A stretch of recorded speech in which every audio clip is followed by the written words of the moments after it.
Here we go. You really think you have a chance against us, Mr. Cowboy? Hey, motherfucker. What you like to do? Oh, I don't know. Play chess. Screw. Well, let's play chess. They give off to Jonathan Taylor. Jump cutting his way close to the goal line. He's in there. Touchdown. I-N-D-Y. Jonathan Taylor. Wheeler finds Quan from the logo. Here's Halliburton into the front court. Mishandled it, but gets a shot. Hits it. Hits it. John, I have never been better to be on the air with you here in Indianapolis, a place where so many of my dreams have come true. The Ride with JMV on 93.5 and 107.5. The Fan. I know it tends to wear you out. I know it wears me out, so I'm just assuming it wears you out. Because all of this conversation you get regarding the Eastern Conference Finals, and, you know, people are going to say, well, are you cheerleading for the local team? I am not. I've said this before. I absolutely enjoy them as thoroughly as you could. This is one of my, if not my, favorite team of all time. Because I do get behind a great group of dudes, especially a team-oriented situation like that. And I think the other part about it is, you know, you go so long around here without anything of significance, and it just feels good. You feel better. I don't know your work environment or your work situation, but in the day, it was everybody around. Hell, I don't know if you have a water cooler any longer. Everybody around the water cooler, and the conversation is so much better when you get to talk about stuff that is good. Why? Because all the negativity wears your ass out. I'm assuming it has to, unless you're the creator of it, because it certainly does wear me out. So that's why when you send me stuff that Gilbert Arenas says, first of all, I don't see it until you send it to me because I don't watch it. If you're going to sit back and watch First Take, you should know what you're going to get. The head cheerleader of the Knicks is the personality on First Take. So you're going to get Gilbert Arenas coming in and saying, well, you know, I don't like the Pacers because their second option is Pascal Siakam, and he's supposed to be their first option. Well, numbnuts, here's the problem. It is a team-oriented situation. This is one of the reasons why everybody around here embraces it. I don't know. You look around what you have going on. Help me out here. What you have going on in both sides of the finals. There's not really at all the super team aspect that everybody got so damn used to.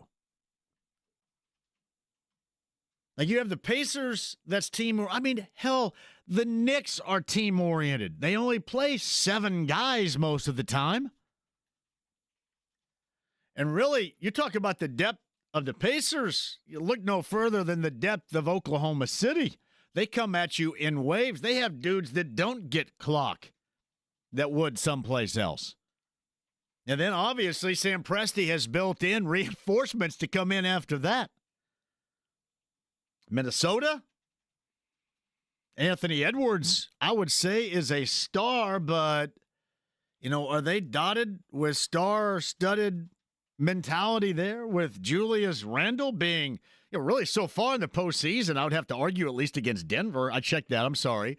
With Minnesota, at least against Golden State in the semifinals out west, that maybe Julius Randle was the most important. So I'm not going to sit here and whine and cry about any ESPN bias because certainly the local lean right here is the Pacers. But I'm also going to tell you not to get bent out of shape when you hear Gilbert Arenas say something about something that he absolutely knows nothing about. And that's what has been the issue for those that get, as I mentioned, bent out of shape about the angles of these national folks with regards to the Pacers because they haven't watched. They haven't cared. And honestly, they still don't. And I've always thought this was true. The network executives, can you imagine, and you know that it's gnashing right now, and I'm talking about the teeth. They're not going to come out and tell you, but you know that it's true. They are absolutely begging for the Knicks to be there in the finals. The executives, the dorks, the nerds, the suits, the decision makers, the overeducated eggheads. That's what they want. You think they want the Pacers and OKC? You think they're going to get in a board meeting between rounds of croquet, and that's what they're going to want? Of course not.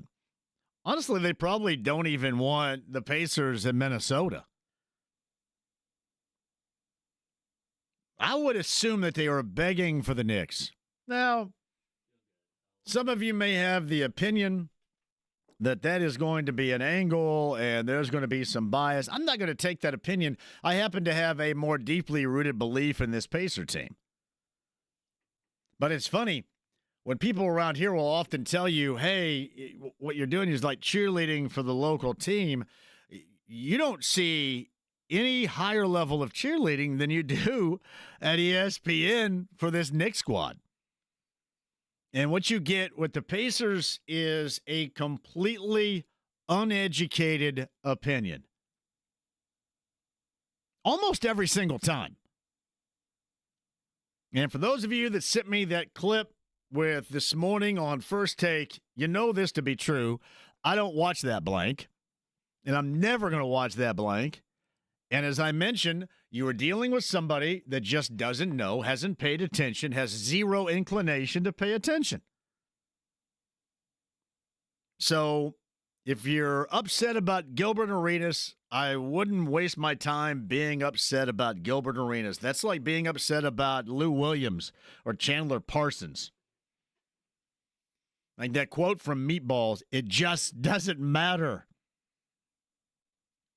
Play on the floor is going to dictate the terms coming up tomorrow night. Actually, in the Western Conference, that begins coming up later on tonight. All stuff we'll get into coming up in a couple of minutes, too. A loaded show. Tom Crean, Coach Thomas Bryant as a part of the Pacers, Anthony Edwards as a part of the Timberwolves, and OG Anunoby as a part of the Knicks.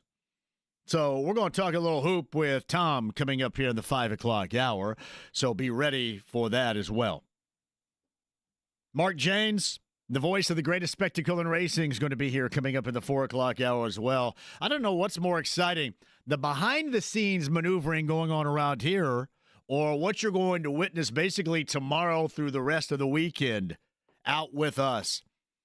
Everybody around here is working their tail off to make sure we have one hell and you have one hell of a weekend. I'll explain coming up. Meantime, on the Andy Moore Automotive Group hotline, I know he's got a lot to do because there is a matchup later on tonight with the Fever in mind, and he is going to healthily explain exactly. You know how you can listen to it right here because Eddie Garrison is going to have the pre and the post over on 93 WIBC. But Pat Boylan's going to discuss with you exactly how you can watch what is by far the most popular brand of women's basketball going right now. That is the Fever brand of basketball. And Pat is kind enough to join us now. Good afternoon, Pat. How are you?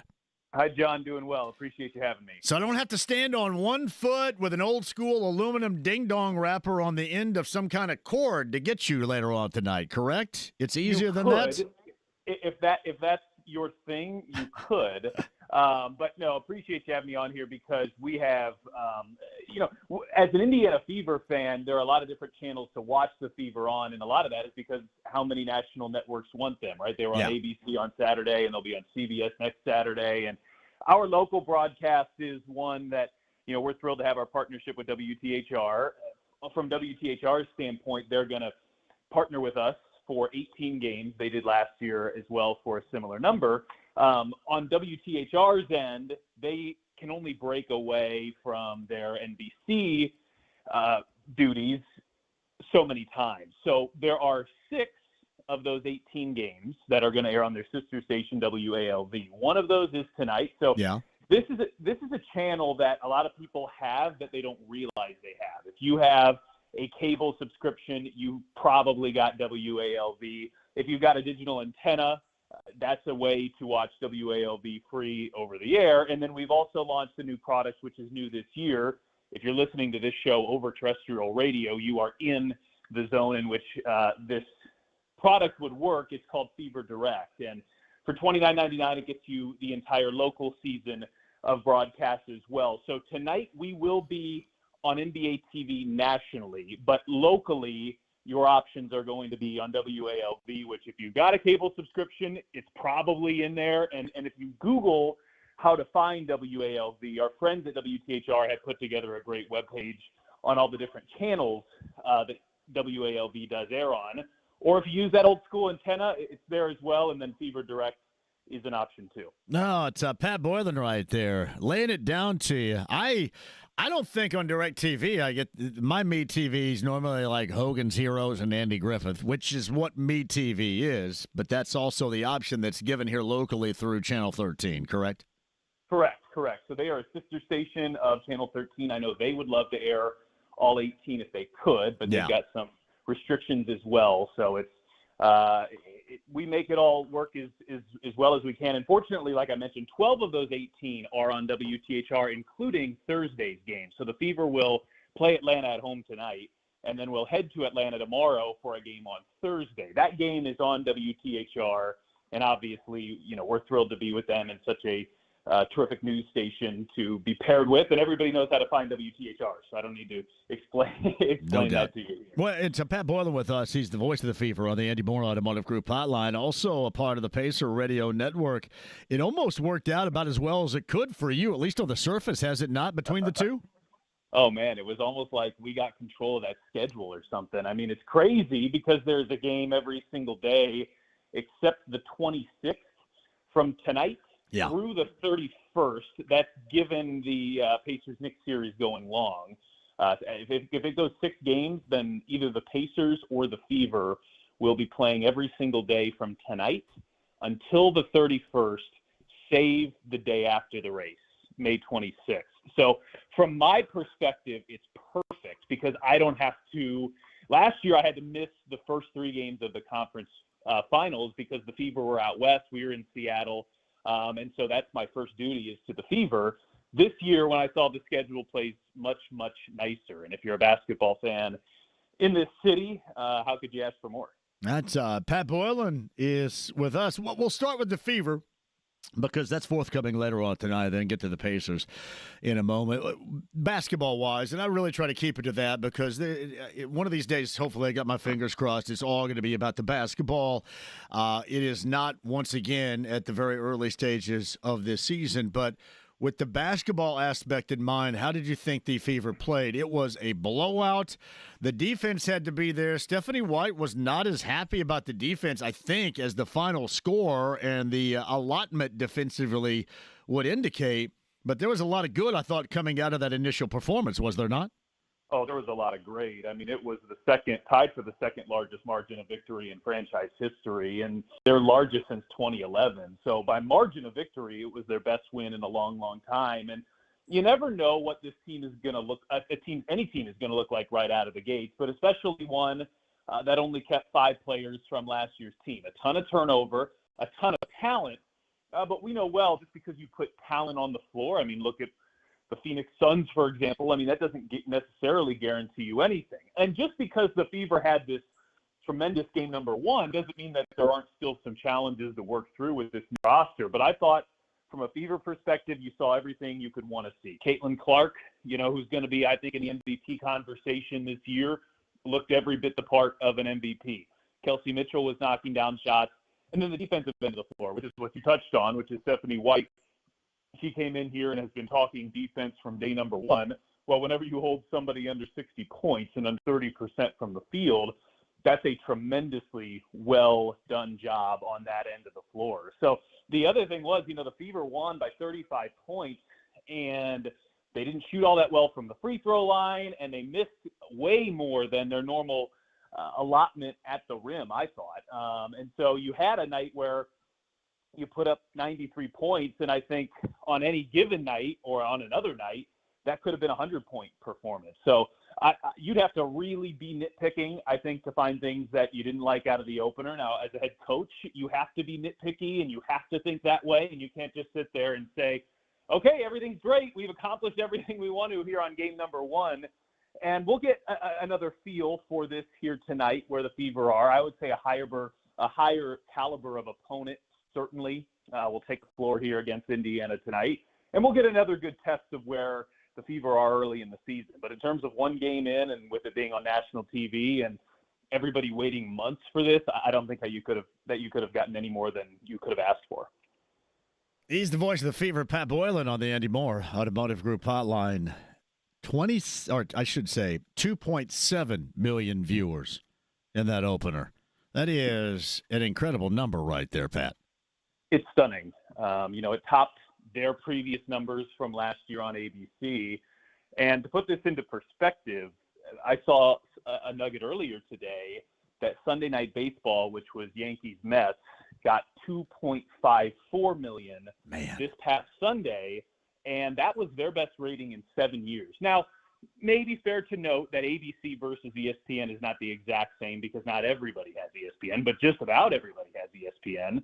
And the Fever game had more viewers than Yankees and Mets, which was Sunday Night Baseball's best showing in 7 years. So, I mean, if there was any question, which I don't know why there still would have been, but if there was any question that this phenomenon and this spotlight that is around Caitlin Clark and this rabid fandom around this team right now wasn't real, I think that answered it right there. I mean, that's a just stunning number, even when we're already expecting that number to be high. And the other game had a good number too, a good number for, a non-Caitlin Clark game, but you just see her impact in a 2.7 million rating like that. I mean, to be topping Yankees and Mets is pretty spectacular. Yeah, I think I said right before you came on that as I introduced you that hopefully it's going to be more about basketball, but maybe with these types of numbers, it's never going to be, and maybe they don't want it to be solely about basketball. Other different angles, because I'm not suggesting that there aren't 2.7 million WNBA fans out there, but you would have to think the duo in a matchup right there is the biggest reason as to why so many viewed, and the biggest reason why you're getting that level of success, even with the levels of criticism that always rides along with it. Well, I am with you on hoping that the predominant conversation continues to be what we see on the floor. I thought the biggest storyline coming out of that opener should have been Caitlin Clark's triple-double, the Fever looking as spectacular as they did, living up to that early season hype. So I'm totally with you there. I think if you look at some of the other games that she's been a part of, even when it was in Chicago, it wasn't against Angel Reese. I mean, they're still putting up spectacular numbers. That does not mean to denigrate anything from Reese or really any other player in the WNBA. But, two things are kind of simultaneously true, in my opinion. One is, and this is something that I can speak on very well because I've been with the Fever since 2015, this league right now is in top to bottom a much healthier spot than it was 5 years ago and 10 years ago. And that continues to improve and increase. But what Caitlin Clark's emergence into all of this conversation has meant is that strong, steady growth has been absolutely turbocharged. And it's been, like gasoline to a flame. And we're seeing numbers that, maybe have accelerated the growth. I don't know. It's impossible to say, but decades, I think. And so, the viewership for Caitlin Clark is unquestioned, and it's not going anywhere. And we feel it right here.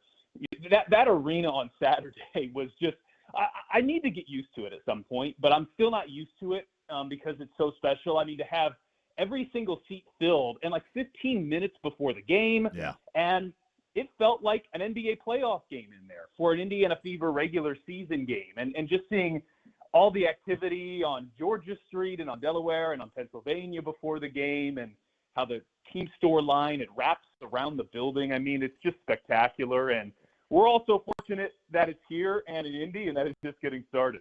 It's Pat Boylan with us, also a part of the Pacer Radio Network. Their game one in NYC is coming up tomorrow night at 8 o'clock. 7:30 coverage begins right here, of course, on the Fan with the Pacers and the Knicks. Give me some of these early thoughts. And do you think at all there's going to be anything taken away from the lengthy away from the game? They're still practicing. They're still working. Now, we'll say this. The Pacers with practice have always looked good. We've seen that before. But does kind of getting out of that groove that they were in take them away from anything, maybe give the Knicks a slight edge going into game number one? Yeah, it all remains to be seen. But, when you think about what this team has done with rest in between when they didn't have games for the Emirates NBA Cup, they had 5 days off, and they were terrific. And they had about a week off out of the All-Star break, and they were terrific. And they had 5 days off at the end of the regular season before game number one.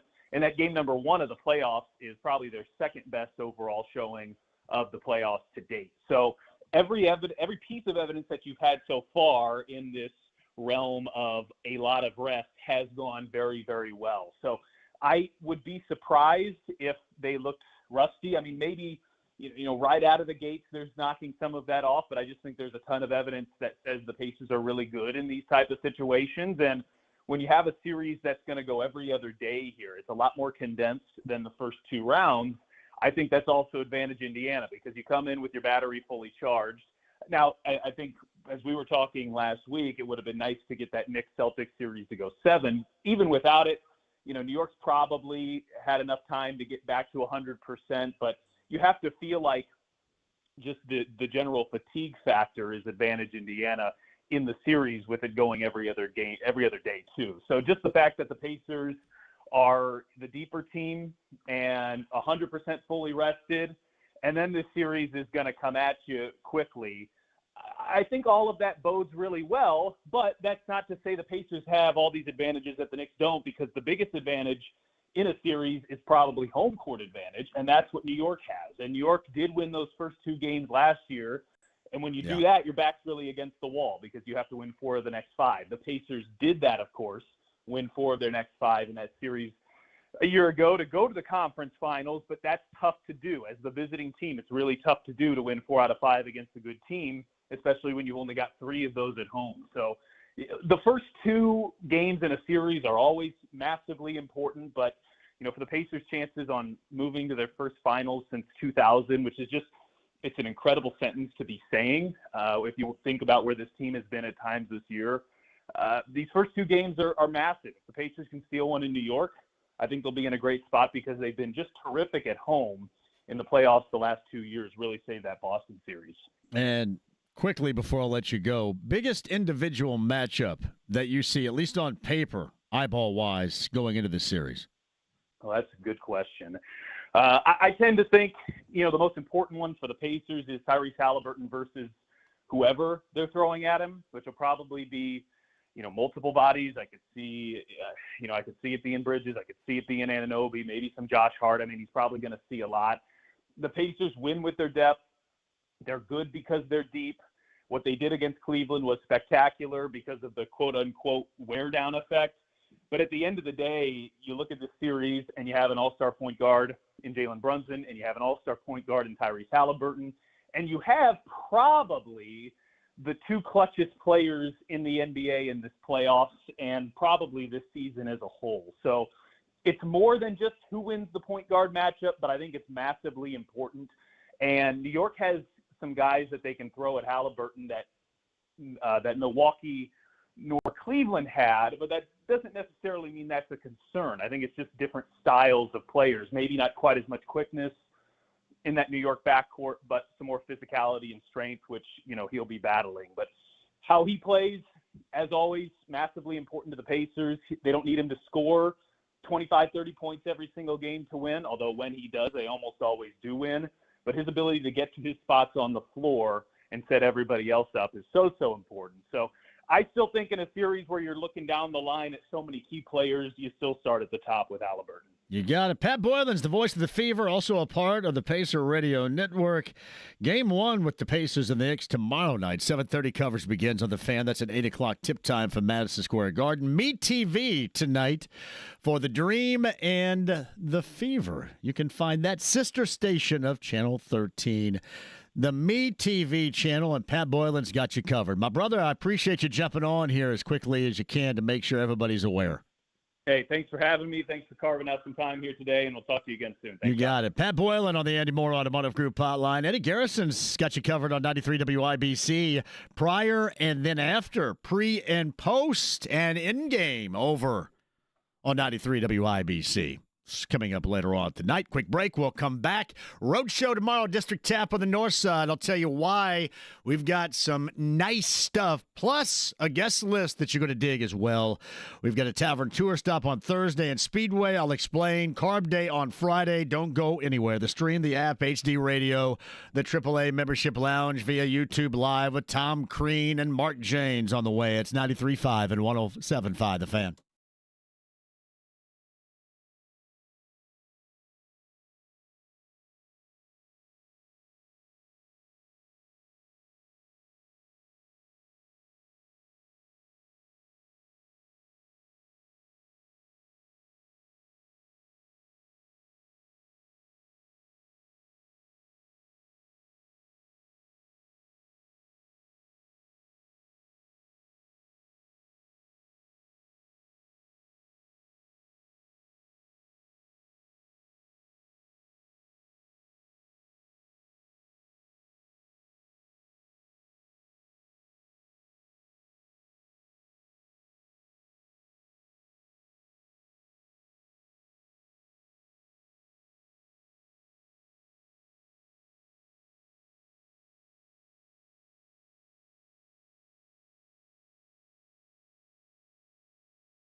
The Ride with JMV. If somebody gets in your face and calls you a I want you to be nice.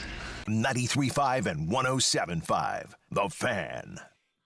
A voice of the greatest spectacle in racing, our good friend Mark Jaynes, top of the hour. Tom Crean, the former Hoosier coach. But 3 out of the 4 teams, he's coached up a player. You know, Thomas Bryant, OG Anunoby, Anthony Edwards. We'll get the thoughts of one Tom Crean. And I'm sure a couple of college basketball tidbits coming up in the 5 o'clock hour. District Tap tomorrow for this show. We're live. Marcus Erickson tomorrow, the former champion. Weird, right? So he goes champion. He goes, runner-up, I think, the next year. And then he was out before anybody even blinked last year. So we'll talk to Marcus. Kind of interesting, too, of Andretti Global. This is something we can get into with Mark Jaynes coming up at 4. 2 of the 3 had significant wrecks, and certainly Colton Herta, that's something that they had to put that Humpty Dumpty back together again in a big hurry. And it's rare, I think, where you like the car better after they put it back together than you even did prior. Andretti Global, I think you watch them all.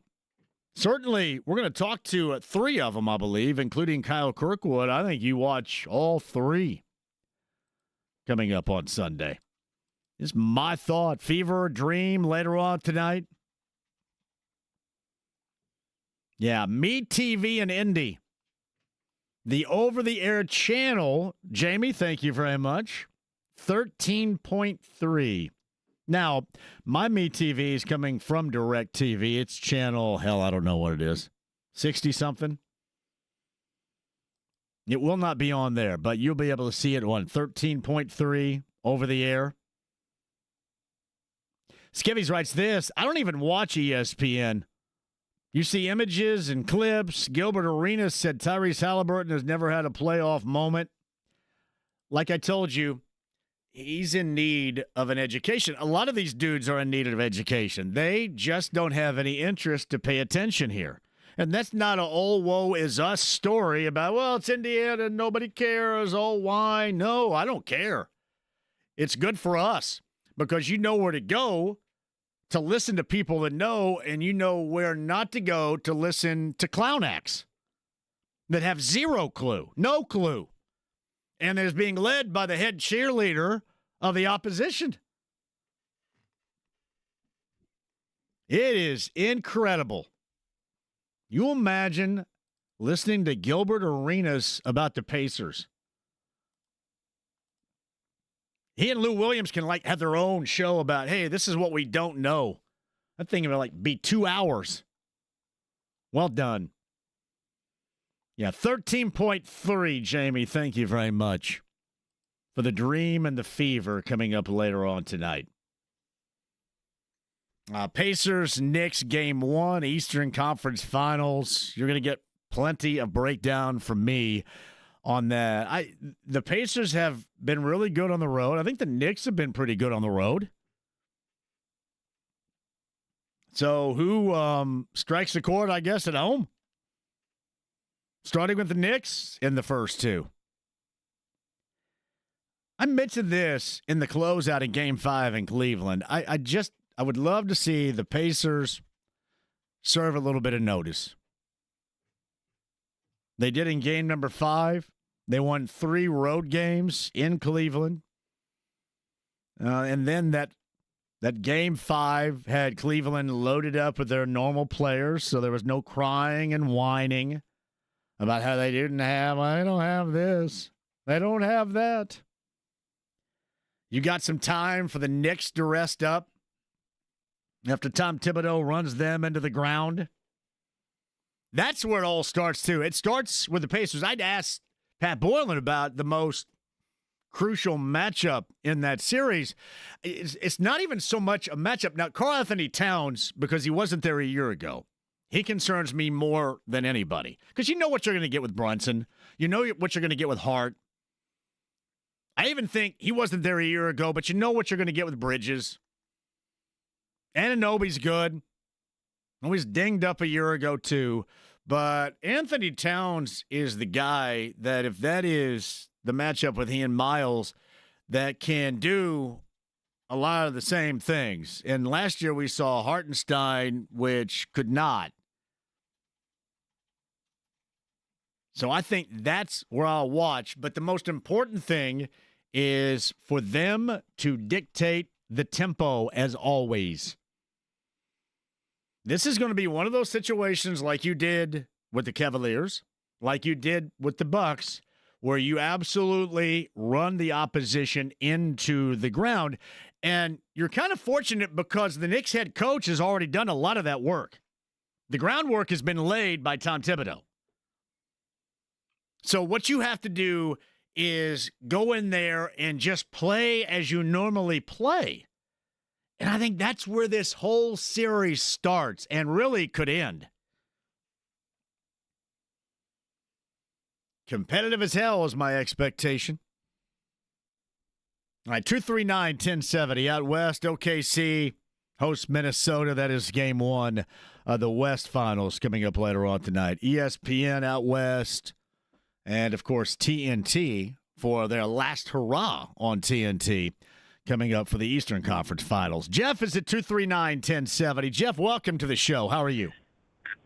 Hey, buddy. I'm well. I would really like to speak into the situation with Penske, with Roger Penske, and his integrity. I'm not saying that I'm somebody with the organization, but a lot of my circles kind of overlap with a lot of the circles with these guys, and I was fine with everything until I heard Graham Ray Hall's comments last night. Right. And you know, I this is what I really want to say, and I hope the fans will understand this. You know, Roger Penske has about as much integrity as anyone I've ever met or known. And the things that he's done for the Indianapolis Motor Speedway has just been phenomenal. I think if you had this situation with any other team owner, it would have gone completely under the radar. The fact is, you know, people put seams, you know, on the seams of the cars, on buttons and on screws. They will put stickers. They will wrap these things to try to get a little bit of a better aerodynamic advantage. And that's basically what was going on with this attenuator. And the fact is they realized that, you know, hey, you know, we did something. We put a body filler in there. It was more than a sticker, but we put a body filler in there, and they didn't want this. And the truth is, I would understand if they came back and they said, listen, you're not going to be able to qualify for the Fast Six. You're going to be in places 7, 8, 9 or whatever. That would have been absolutely fine. But to put them back at the bottom of the field was a decision. I can just guarantee you this was a decision by Roger Penske himself, saying, I don't want anyone to ever question or doubt the integrity of who I am and who this team is. And that's why they did that. And for Graham Ray Hall then to turn around and say, you know, oh, if they're cheating like this, just imagine all the ways that they're cheating, you know, that can't be seen. Graham Ray Hall is a child, and it takes him 30 minutes to say something that the normal person could say in 20 seconds. And he loves attention. He loves to hear himself speak. And if he can get an opportunity to get in front of people and blah, blah, blah, blah, he's going to do this. I hope people are smart enough to recognize that Roger Penske isn't some horrible villain who's trying to do this or that. The man's got more integrity than anyone I've ever known. Can I ask you a quick question, Jeff? Sure. What if you were a driver or a team owner in IndyCar? How would you feel about this? Yep. Would you say, like you're saying right now, you know what, it's nothing. He's got all this integrity. And I know it's the second time, but everything is okay. I understand. I can guarantee you that Tim Cindric and everybody else, any of these guys out there, are looking for advantages. You know, like I said, this was an issue about a seam. about covering up a seam, I can guarantee you that every single one of those guys out there were doing different things, looking for different things. It's the fact that this had to do with Roger Penske, and this had to do with 2 years in a row. And Graham, if you look back at some of the video, Joseph Newgarden was laughing, with someone else thinking, "Oh, this is just silly, and this is going to amount to nothing." See, and then they were surprised because Roger Penske was the one who sat there and said, "Hey, listen, we're going to move you to the back of the field because we don't want to catch flack." Yeah, hey, Jeff, the problem that you're going to have is he owns it all right here, and they are highly successful, and it's happened now twice in the last year. So, and your success yields to obviously the levels of criticism and concern about the integrity of IndyCar, and then the greatest spectacle in racing. So you can't have it. I think maybe you're searching on the wrong spot here.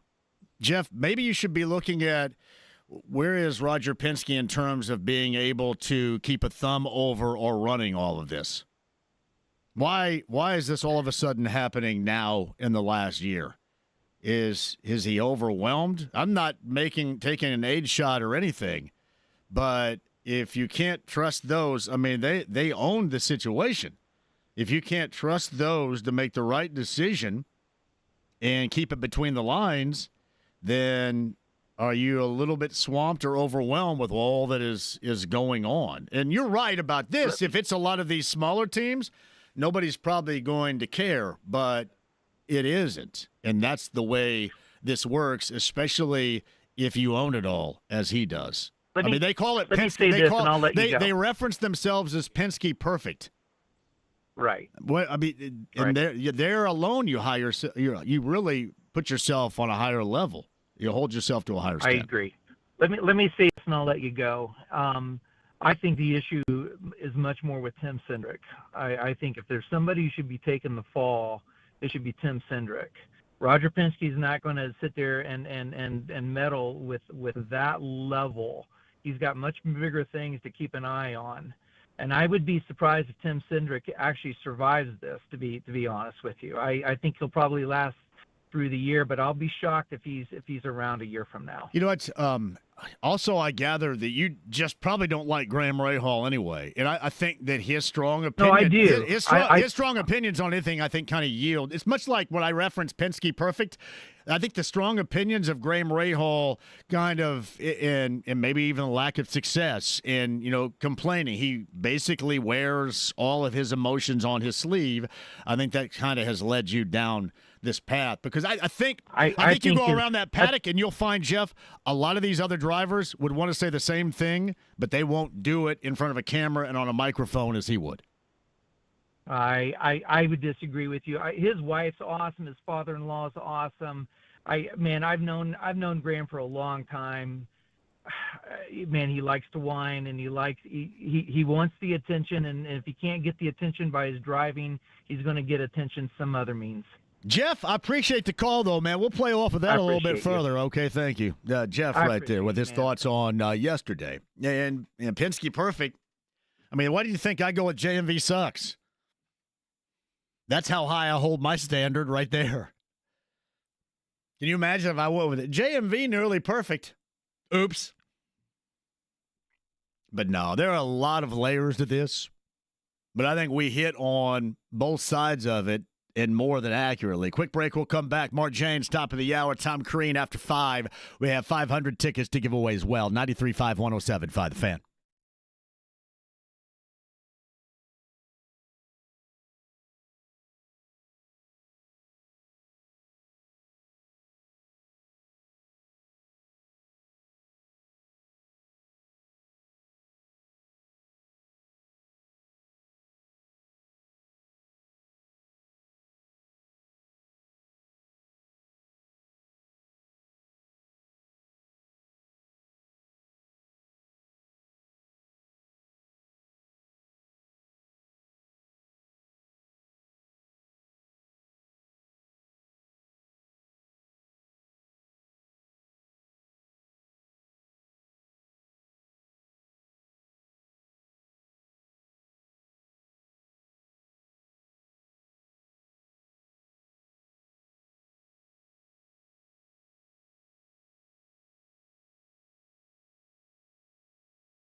PE in high school. He was wearing sweatpants. It was really embarrassing, so this song goes out to him. 93.5 and 107.5. The Fan. Dream Fever tonight, 93 WIBC. Our Eddie Garrison's got the pre and the post for you. Who's the Nolan guy that does the play-by-play? I should probably know. I know it's terrible, isn't it? Nolan. Jim? Tom? Maybe something like that. I think Jim sounds I believe right. a good dude, though. I see, you can tell. Look at that. Way to bring it up if you don't know Numbnuts. See, that's why I'm not JMV almost perfect. That's why I'm JMV sucks. But I am JMV sucks, so we're going to have a hell of a time tomorrow. The District Tap on the north side. Got to be there with me. Marcus Erickson joins us. Ed Carpenter joins us tomorrow. Brett Michaels joins us tomorrow. Loaded up and ready to go. I know a lot of you are on your way down to Nashville. Why would people be on their way to Nashville, James, right now? Can you answer that question?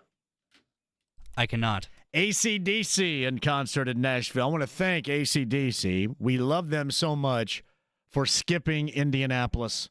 Thank you for skipping Central Indiana, AC/DC. Come on. Nashville tonight. I know a lot of folks are on the way to check it out. John wants to respond to Jeff's call a moment ago. John, go ahead. The floor is yours. Thank you, JMV. I won't be long. Sure. First of all, I do not pretend to know as many people as your prior caller, and I'm not in a desirable demographic. I'm just a fan, but I will say this. I do not believe he was correct. I think Roger Penske has more integrity than to involve himself in that decision. He should have recused himself and stayed totally out of the way, number one. Number two, and I believe Roger Penske has personal integrity. I believe it. But I think to demonstrate it, he needs to fire those responsible, whether it's Cindric, whomever. Number three, two things. Either divest yourself of Team Penske, call it Team Frumplestein, I don't really care, or divest yourself of the IndyCar Series and the Indianapolis Motor Speedway, but you should not be in total control of all three. And that's all I got, JMB. Yeah, hey, thank you, John, for the call. A lot of people would agree with it, I think, right now. See, the other thing that Graham said, Graham also had mentioned, hey, this is incredibly minor, but then because of last year as well, it has you questioning the overall integrity. I just would question whether or not there is just way too damn much going on to keep track of everything going on. That makes sense to you. John Nolan. Shout out to John Nolan's got the call with the fever. 93 WIBC later on tonight with Eddie Garrison on the pre, Eddie Garrison on the post. Yeah, it was really tough to come up with that name, John Numbnuts. Way to go. I mean, at least you got, you said Jim, so you got the first letter right at Jim least. and Tom. God. See, there's a reason why you go out to Carb Day Friday and buy the Carb Day JMV Sucks t-shirt at the shop merchandise trailer. Yeah, it's not JMV perfect or JMV nearly perfect. It is JMV Sucks for a most specific reason. District Tap tomorrow, loaded show there. Northside, cannot wait to see you. You know we'll throw a couple back, get you set. Game one for the Eastern Conference Finals. Then we're going to be in Speedway at Dawson's on Main on Thursday. Got to be ready for that. Friday, Pagoda Plaza, Carb Day. I don't give a damn about listen, do I want it to be hot and sweaty and I want to be shirtless? Yes. However, I, like you, I'm just ready to party. Got more for you on that coming up as well. Also, Mark Jaynes, the voice of the greatest spectacle in racing, coming up at the top of the hour. Tom Crean after 500 tickets as well. More of your thoughts. If you're on hold, I will get to you. I promise you that. 93.5, 107.5, The Fan.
Certainly, but 93.5 and 107.5. The Fan.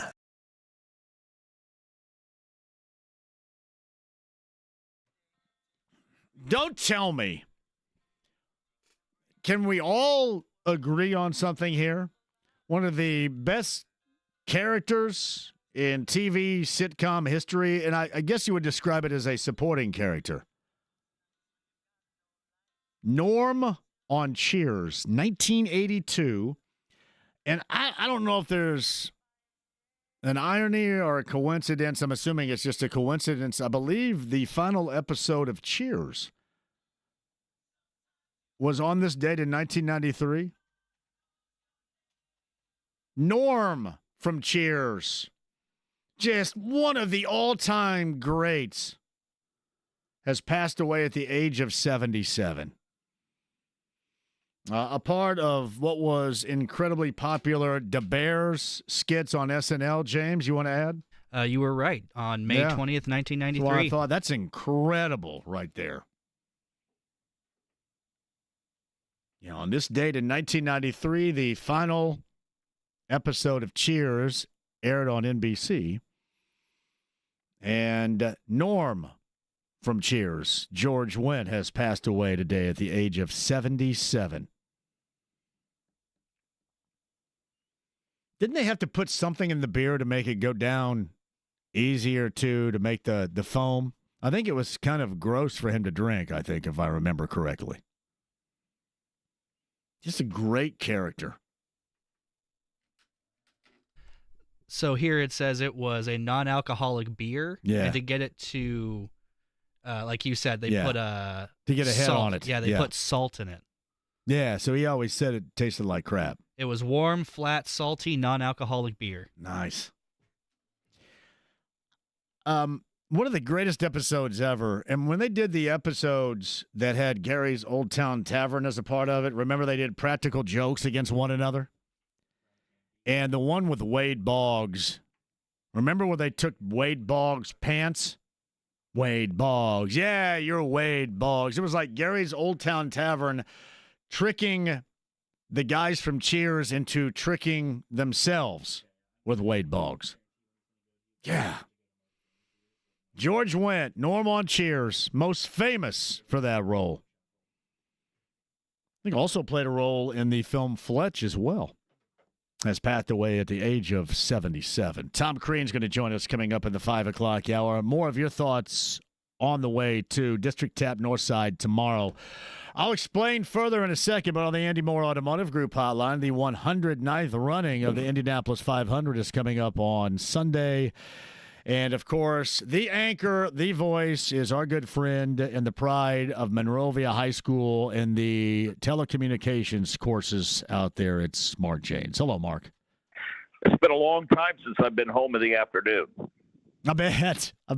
You know, it's supposed to feel good, but I bet you still have a little bit of nervousness going on in anticipation, if for nothing else, right, for this weekend?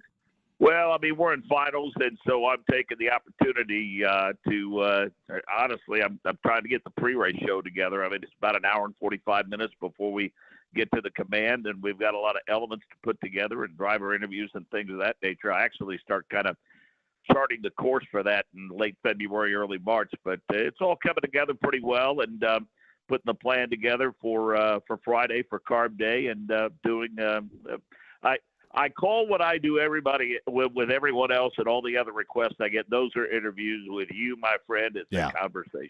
Yeah. So, with you, my friend. Yeah. Before we get started in the nuts and bolts of this, were you a big fan of Cheers? Oh, no question. I mean, I never missed it, and still, quite frankly, am a huge fan of it in syndication.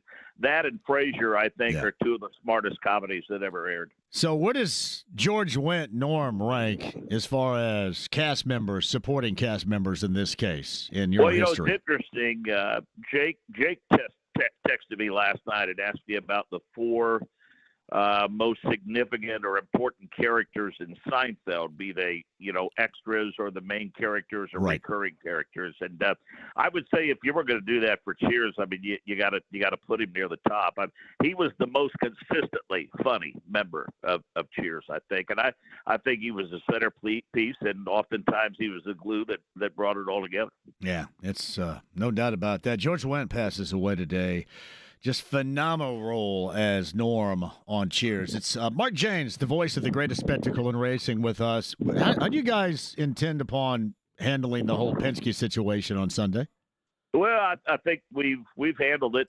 We did it yesterday during the 2-hour practice session, and we had the news conference from Doug Bowles and talked to all the people that were involved, and I mean we'll hopefully make Will and Joseph interviews in the pre-race, which we had scheduled to talk to them anyway. Obviously, our conversation will be a little bit different with them, but we're going to ask them about their race strategy and how they plan to get to the front. I think it's a big event. I think it's a big story. There's no question about it for a number of reasons, but I'm of the opinion that we discuss it, we talk about it, but we don't dwell on it, and we're going to move on and focus on what I think we should focus on, which is the Indy 500. Where do you start? Is it the pole sitter?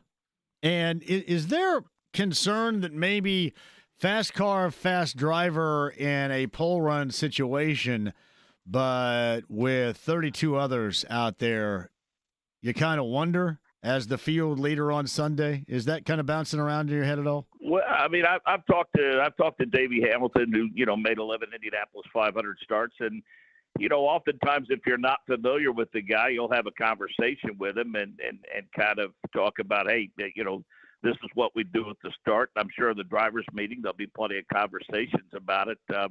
I think everyone has every intention into going into turn one with some sensibility and some safety, but as often said, a lot of times they put the helmet on. That's when the disconnect starts. I mean, you've got two pretty aggressive drivers in the front row with him, and I don't mean that they're dirty drivers. I mean they're aggressive drivers, and they're going to go for it. And Takuma Sato and Pato O'Ward, and so hope for the best and hope everybody gets through turn one cleanly. And I think Schwartzman, while he has never experienced anything in his life, what he's about to experience, he's got a pretty good coach in Ryan Briscoe, and Ryan's been in that position before, and he's going to coach him up to the best of his ability, I'm sure. So Mark Jaynes on the Andy Moore Automotive Group hotline. You have anything that is similar to driver and team making such a significant splash as being brand new going into the month of May here? I don't know if there is one.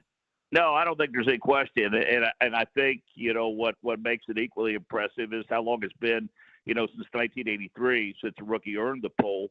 And I think for those of us that cover the series, all throughout the course of the season, the struggles that team has had to be competitive, for them to step up and do this is just a part of the mystique about this place. But, they made a lot of changes to their personnel just since they arrived in St. Petersburg back in the spring, and they put clearly a lot of the right people in the right places. And make no mistake about it, I mean, when you're talking the Junior Formula Series overseas, I mean, they have as an impressive stable of former drivers as any.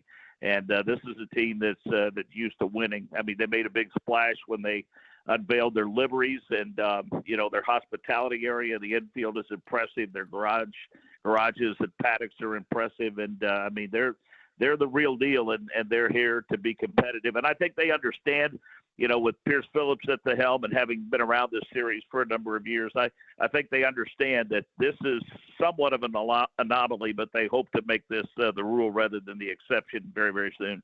Besides Schwartzman, if let's just say, for example, this wasn't the story, what would be to you the most interesting story going into this weekend? Well, I think what's been ironic in me and Kurt Cavan, we and Jake, we talked about this the other day during our practice show that you've got a driver that's got the opportunity to stand alone as a 5-time winner of the Indianapolis 500 in Helio Castroneves, and yet there's just as much conversation about the potential for an unprecedented three-peat. And then you've got Takuma Sato, who's going for his third win. And to think now that you've got a rookie that's in a position, if things go well and over the course of 200 miles, they could be there at the end and he could win the race. I think ultimately those are all stories that we focus upon going into the month and going into the race. But I've said this, and I probably worn it out, brother. I mean, no matter who wins it, it's a big story because it's the Indy 500. Yeah. Sato being there is so impressive. I was talking to my son Blake, and we were talking about Sato the other day. And you're not going to find a better combination of incredibly cool, incredibly nice, and just with an absolute go for it at all times with a skill set instinct as he has in racing. And he continues to show that every time he shows back up here. Oh, there's no question. And what he's doing is not easy. And I think the guys that are doing it, like a Ryan Hunter-Ray and a Ned Carpenter, those guys that have, done the one-offs, and Elio Castroneves, they all know how very, very hard it is. I mean, it's hard enough when you're a full-time driver in the series. But I think what he's done for that team, who, by the way, has had their share of struggles in qualifying, I think just speaks to his incredible talent. It's a really cool story, I think. Plus, I think he's an incredibly likable guy. We always love it when we get the chance to interview him. I think he's got an international appeal, obviously, and that would be a very popular win for sure. And there's a part of me that thinks another thing that would be cool about it is that, the last time he won was during the COVID year when there was nobody there, and he didn't really get to celebrate it the way a champion should. So it'd be a nice opportunity for him to get a do-over like that. It's funny, and Mark Jaynes joins us on the Andy Moore Automotive Group hotline. I don't know.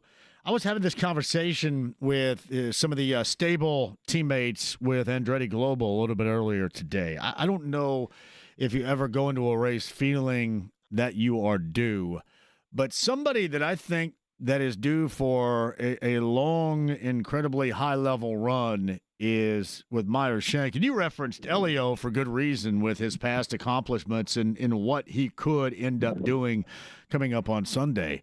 But Felix Rosenqvist, he always seems like he's fast. He always seems like he adapts. And I don't know if I'm the only one. I really like the situation for him going into Sunday. Not a more likable guy in the series, and he probably has been as fast and as consistently fast as anybody throughout the course of the last week or so. And every time we've talked to him, I mean, he's been awfully relaxed. He was a little surprised that he wasn't faster in the run for the pole, but I think he's happy with his starting position. Anybody that's on the front row is. But I will say about Felix Rosenqvist, what you see is what you get. And I mean, Zach Beach, who came back and worked the weekend with us as a driver analyst, thought so much as Felix Rosenqvist. They were teammates back with Brian Bellardi in Indy Next, and Zach flew all the way over to take part in Felix's wedding in his home country, and I know that a couple of years ago, Pato O'Ward was none too silent about the fact that he wanted Felix Rosenqvist back as a teammate, and I think there's a tremendous upside to Felix Rosenqvist. I think he's hit on the right race team at the right time. And, there's a lot of hope out there for a lot of fans of his and that whole Meyer Shank operation that Lady Luck smiles upon him this weekend. It is Mark Jaynes, the voice of the greatest spectacle in racing. He is on the Andy Moore Automotive Group hotline. So, I mentioned the stable of drivers. It's funny. I was talking to Colton Herta. And I don't know if this is a rarity. You would know much more than I would because you're around it all the time. He had mentioned that he likes his car now after he wrecked it so significantly that they had to put Humpty Dumpty all back together again swiftly this past weekend. He likes it better now than he did prior. Is that unusual? No, and as a matter of fact, I mean, obviously you want to qualify well. You really do. But the important thing is the race pace because you can literally win from anywhere. I mean, it's never been done from the last row. That's well documented. But, I brought up our driver analyst, Davey Hamilton, who's the race strategist this month for Jack Harvey. While they were disappointed, and Davey told us this, they were disappointed in their qualifying run, both Jack Harvey and Ryan Hunter-Ray. They thought they would be faster based upon everything that they had accomplished throughout the course of the week. But Davey said, we feel like that both of our cars raced pretty well. And then you look up at timing and scoring yesterday when we got done with a 2-hour practice session in race trim, and those guys are both, I think, in the top 5 or 6. So, it's one thing to qualify well, but and everybody wants to do that, especially get pole because of all the spoils that go along with it. But I think if a guy's happy with his race car, he could get over the disappointment of a deep starting position pretty quickly. All right, give me your night before preparation. You know what mine is, kind of being passed out on the floor of the camper. What's your night before preparation? Well, we usually do a couple of interviews here and there, but I mean, we relax and spend the day with family. We've got some folks we usually walk the main streets of Speedway with for a couple of hours in the afternoon. But I try to be settled in here about 7 or 8 o'clock, and I just kind of go over the pre-race show and make sure we have everything in order. I go to bed, don't sleep very much, and I'm usually up about 5 o'clock in the morning, try to get in there 5:30 or 6 or so, and then just set about the day and get ready to call the greatest spectacle in racing. It's my 10th time as the voice of the 500, my 30th year with the network, and I love every minute of it. Can you believe? Seriously, can you believe? I can, because I know how talented you are.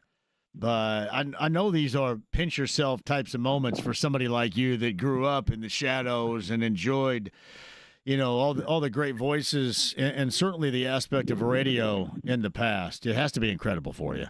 I mean, John, these names will not mean much to some of your folks, but Chris Denary and I were talking about this. I mean, he joined a couple of years after I did.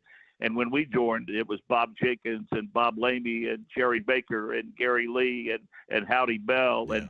And the list goes on. And I mean, the first time I walked in that old office that used to be at ground floor level below the old scoring pylon, I'm like, hey, I really don't belong in this room. But those guys were so gracious and welcoming and taught me so much. And all of us are very, very proud to carry on the tradition that those guys, the path that they blazed before us, for sure. Do you have any special guests lined up for the broadcast? I know you sometimes do. You normally do. Do you know, or does that happen kind of just at the moment? Yeah, I mean, if some of the dignitaries that are there would like to come up, but I'll tell you one of the things that I have done, and I think Mike kind of swung the pendulum this way when he was the voice of the 500, Mike King. We interview the governor. We've got some dignitaries from Chevrolet and some of our sponsors, and a rare celebrity or two. And honestly, whatever we do, we try to get it done by lap 100, because the last 100 laps of that race, we want to focus on the race. And so, the door's open for folks to come see us. Like I said, if Speedway has somebody they want us to talk to, we've had a few there over the years, but we try to get all of those dignitaries and special guests wrapped up by lap 100 so we can focus on who the winner is. You're going to slide by on Sunday morning where we are in Pagoda Plaza with me and Tony Katz and Terry Stacy and that group coming up Sunday morning here? I would not miss it. It's going to be a blast. It really is, too. Cannot wait to hear you. Cannot wait to hear you describe all the sights and certainly the sounds of the 109th running of the 500 coming up on Sunday. Again, right here on The Fan, 93 WIBC. We'll have it all for you beginning at 6 a.m. And the voice of the greatest spectacle in racing is on the Andy Moore Automotive Group hotline. Absolute pleasure, my friend. Hopefully we catch up later on this week, but if not, we'll see you on Sunday, raring to go. Well, I'll tell you what, you're awfully good to me. I don't take it for granted. Thanks for all you do, your passion and enthusiasm for Indiana sports in general, and especially the Indy 500. You're the best, brother. Right back at you. Thank you, Mark. It's Mark Jaynes on the Andy Moore Automotive Group hotline. Yeah, I cannot wait. So fun. All begins tomorrow, too, at the District Tap on the north side. Michael, my buddy, and I are going to be up there hanging.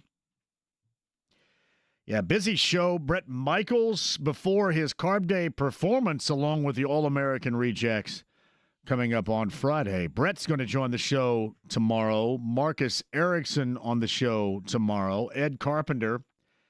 And I'll ask him again. Every year I picked him, he's lost. I'm assuming he would like to see me stop picking him. We shall see. Ed's going to join us coming up tomorrow as well. So tomorrow, District Tap, North Side, that's Clearwater Crossing. Dawson's on Main on Thursday. We will have significant conversation regarding the Pacers because they play tomorrow night, game number 1 in New York against the Knicks. My friend Greg makes a great point. I brought up Karl Anthony Towns as, to me, a major concern. But both Hartenstein and DiVincenzo, if you remember a year ago, did significant work in the Eastern Conference semifinals for the Knicks. Both are still alive, but with different teams. With the Timberwolves and OKC, respectively. By the way, those two teams get after game number 1 later on tonight in OKC. That's on ESPN. And a quick shout once again, RIP to what was absolutely one of the best characters of all time. George Wendt, Norm from Cheers, has passed away at the age of 76. That is a bummer. In studio, Evan Sherrill of Cluster Truck is here, rocking the Pacer hat. Got some salmon and some vegetables in there for me. What'd you bring for our guy James here? Yes, sir. We got for James the Kevin Bowen burger. We got 10 more days in May. 10 more days to get your hands on the Kevin Bowen burger, and then also brought some loaded tots, side of Chipotle Ranch. Look at that. It's a there feast. We go. What? It's a feast. So what exactly buddy. is on the Kevin Bowen burger again? Kevin Bowen burger. We got our Boston butter lettuce, slice of tomato, Fisher Farms smash burger, chopped bacon underneath a piece of American cheese, 2 slices of bacon, and then the bun. There you go. Soft That bun. So and draft capital, and that is not an entertaining loss. Sounds like a You feast got right some, there. got some draft capital on there too. No- yeah. no draft capital on this No draft burger. capital on his Just in his crispy burger bacon. right there. I love it. yeah, no, it's a good one for sure. So you got that, and Connor's got his burger still going, and so does Jackson Lee. How was the Burger Bash last night, by the way, with our good friend Kevin Lee and Kirk Kevin? The Burger Bash was awesome. Yeah, no, lots of driver appearances.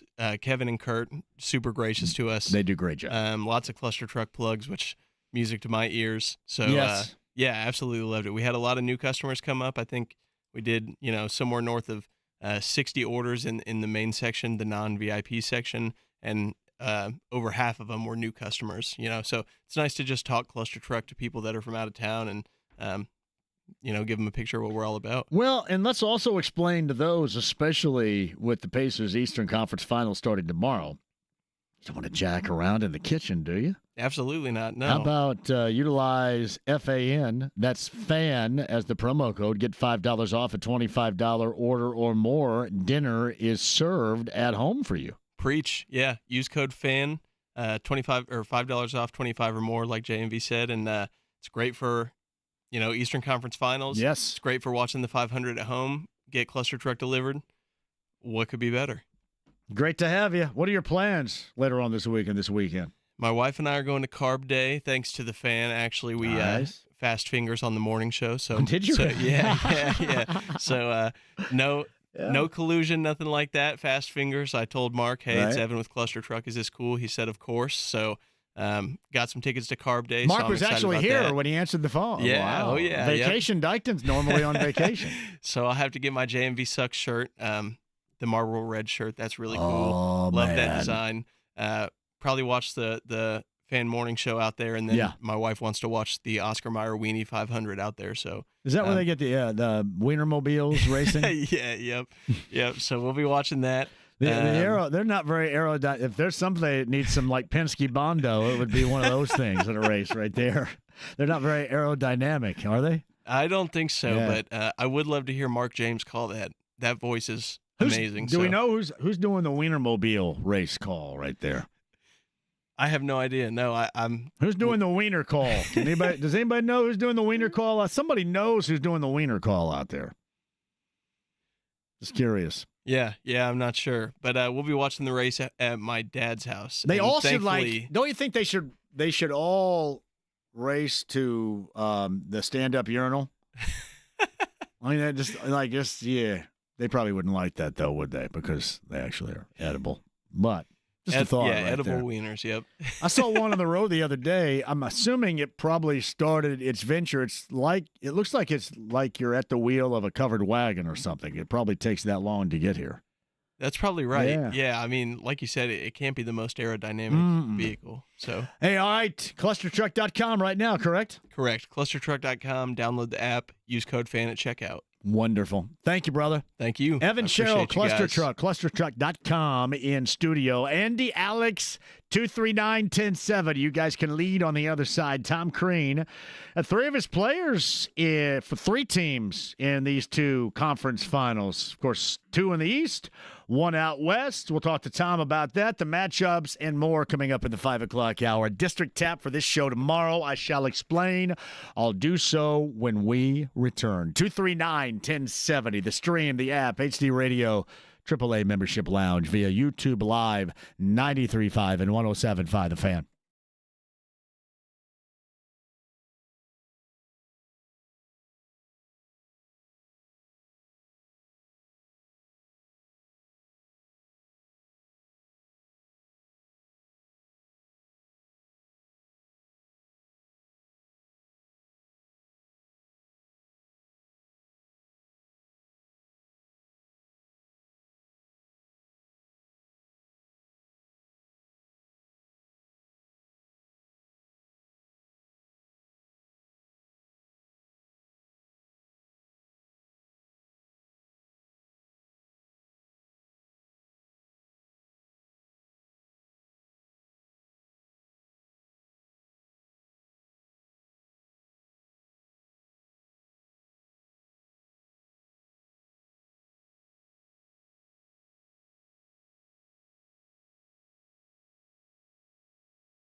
Hi, David. I'm Grandpa. 93.5 and 107.5. The Fan. Brett Michaels joins us on the show tomorrow, co-headliner with the All-American Rejects Friday. Do you have your tickets yet? If not, what the hell are you doing? Seriously. Get those tickets. I mean, listen, I know you rely on me for a lot. You count on me for a lot. But make sure you are there, because if you're not, that is problematic. You're not going to have the most fun that is right out there for the taking. IMS.com. Carb Day 2025. As I mentioned, I was actually getting in an argument with a guy. I think I referenced him as Todd Bridges yesterday. It was not Willis from Different Strokes. It was somebody named Bridges, and it wasn't Danny Bridges. I like him a great deal. But it was somebody that was complaining. I said, hey, instead of complaining, why don't you just bust ass and join me, and then I'll show you, and then make sure you have a good time, and then you no longer will complain.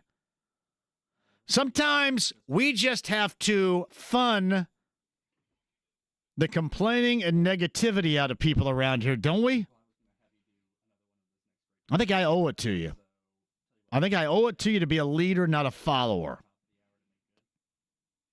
What do they say? Energy sucker? I am an energy creator. I'm going to go play a little bit of hoop later on tonight as well.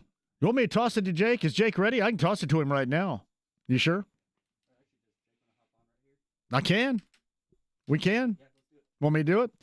Jake Query is, I believe, on the west side right now. Are you with my friends from Mission right now? John, let me tell you something. As you know, it's such a hectic time, right? With so many, just things going on with the month of May. This has become one of my favorite traditions. I think this is like the fourth year in a row that third or fourth or something that I've talked to you while I've been out here. Hey, Jake, hold on 1 second. You're a little bit over-modulated right here. Can you? Because I want to make sure you get this right, because you sound way too damn good. Yes. Let's see what you got. You got a knob. Turn that knob down a little bit. You see, I know what I'm talking about. Turn the knob down, Chad, I'm being told. This is the story of my life. Turn your knob down.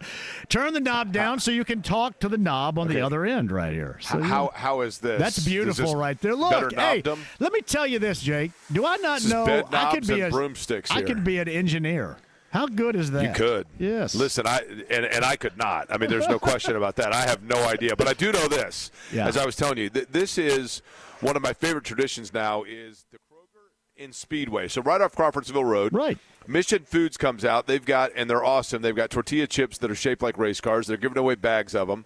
And people are already in line because Christian Lundgaard, Nolan Siegel, and Pato O'Ward, who is the first Mexican front row driver in Indy 500 history. Pato O'Ward will be here along with his two teammates. Kyle Larson, of course, doing the double for Arrow McLaren, but he's not here today. But those three are the three full-time IndyCar Series drivers will be here. Signing autographs from 5 until 6. They're going to have the McLaren sports cars here. They're going to drive up in them at 5 o'clock, as a matter of fact. Man, that's badass. Oh, it's awesome. Yes. It's totally badass. And they're giving away the mission chips. And then in addition to that, we've got Carb Day tickets to give away. We've got parade tickets to give away. You can start. I know the weather's not great, but you can start to feel kind of the ramp up of the excitement here on the west side in Speedway, and this is one of the great events that gets it going, and with a team that is going to be running right up towards the front with those Chevrolets for McLaren. We know how good historically they are, and they're chomping at the bit. I mean, don't sleep on Lundgaard by any stretch. I was with Nolan Siegel earlier today at the fastest rookie luncheon. Has a chance to become the youngest winner in 500 history, so it's going to be a lot of fun starting at 5 o'clock, John. Everybody's already lined up. That is awesome. Hey, by the way, before we close here, do those McLarens, are they gull wing door action right there? Yes, oh, yes. God. It's 88 miles an hour, and we go back to 1985, which I know is your dream, right? Mercy. Can you imagine put on me some back? Parachute pants. Hey, if I were back in 1985, no woman would be safe. That's right. That's right. I need a reboot right now. Holy crap, the gull wing action on those McLarens. That is so great. Oh, they are awesome. They are awesome. They'll be here at 5 o'clock. The drivers will hop out, and people can line up, get stuff signed. It's a great event. We have so much fun with it every year, and I'm super stoked to be here. There is zero way there's not a Blaupunk stereo in these rides with the gull wing action right there. Seriously, that's so great. They might even have like a removable face Alpine party like it's 88, right? I mean, who knows, right? Let's go. All right. How many more times are we going to do this? Because I enjoy it. I think I'm here till 6, so you tell me as many times as we want over the next couple of hours because it is tons of fun out here. We shall check in. Tell everybody out there hello. We'll do it again shortly. It's officially a party because Bob Murley just walked up, so now you know we're rocking. Well, you're not going to get a word in edgewise, so we'll talk to you next week. All right, that's right. hang on, Bob. We're on the air. Hey, Bob, hold on a minute. Come on, Bob's Bob. in the house, as you can tell. All right, John. We'll talk to you shortly. That's Jake Query right there, Query and Company. That's awesome. I love a good gull wing door opening right there. You know what I'm talking about, James? Ones that the raise Oh, up? yeah, the DeLorean. Yeah. Oh, the DeLorean. Can you imagine had John DeLorean had a company that actually created the style was awesome, but the issue was they just didn't run, and he also got pinched for drugs and cocaine. But I mean, otherwise everything was fine with John DeLorean back in the day. But now you have that with Lamborghinis. What other gull wing action? There is zero way there's not a Blaupunk stereo in those McLarens out there today. That's just awesome. We'll check in with Jake of Query and Company again coming up in just a bit. Again, don't go anywhere. Tom Crean coming up at the top of the hour. Alex joins us now at 239-1070. Alex, welcome to the show. Thank you, JMV. You got it. You had me on. Absolutely. We can talk Gullwing. We can talk Blaupunk stereos, 1985. Perfect. I set the table for you. That's exactly what I want. Mercedes has some nice gull-wing cars, if I remember right. Is there anything in my price range? Certainly none in mine. I don't know about yours. But, no, that's great. Probably not for either of us. Go ahead. Good grief. How lucky are we to have such amazing Central Indiana announcers? I mean, I think about Mark Jaynes doing stuff here for so long.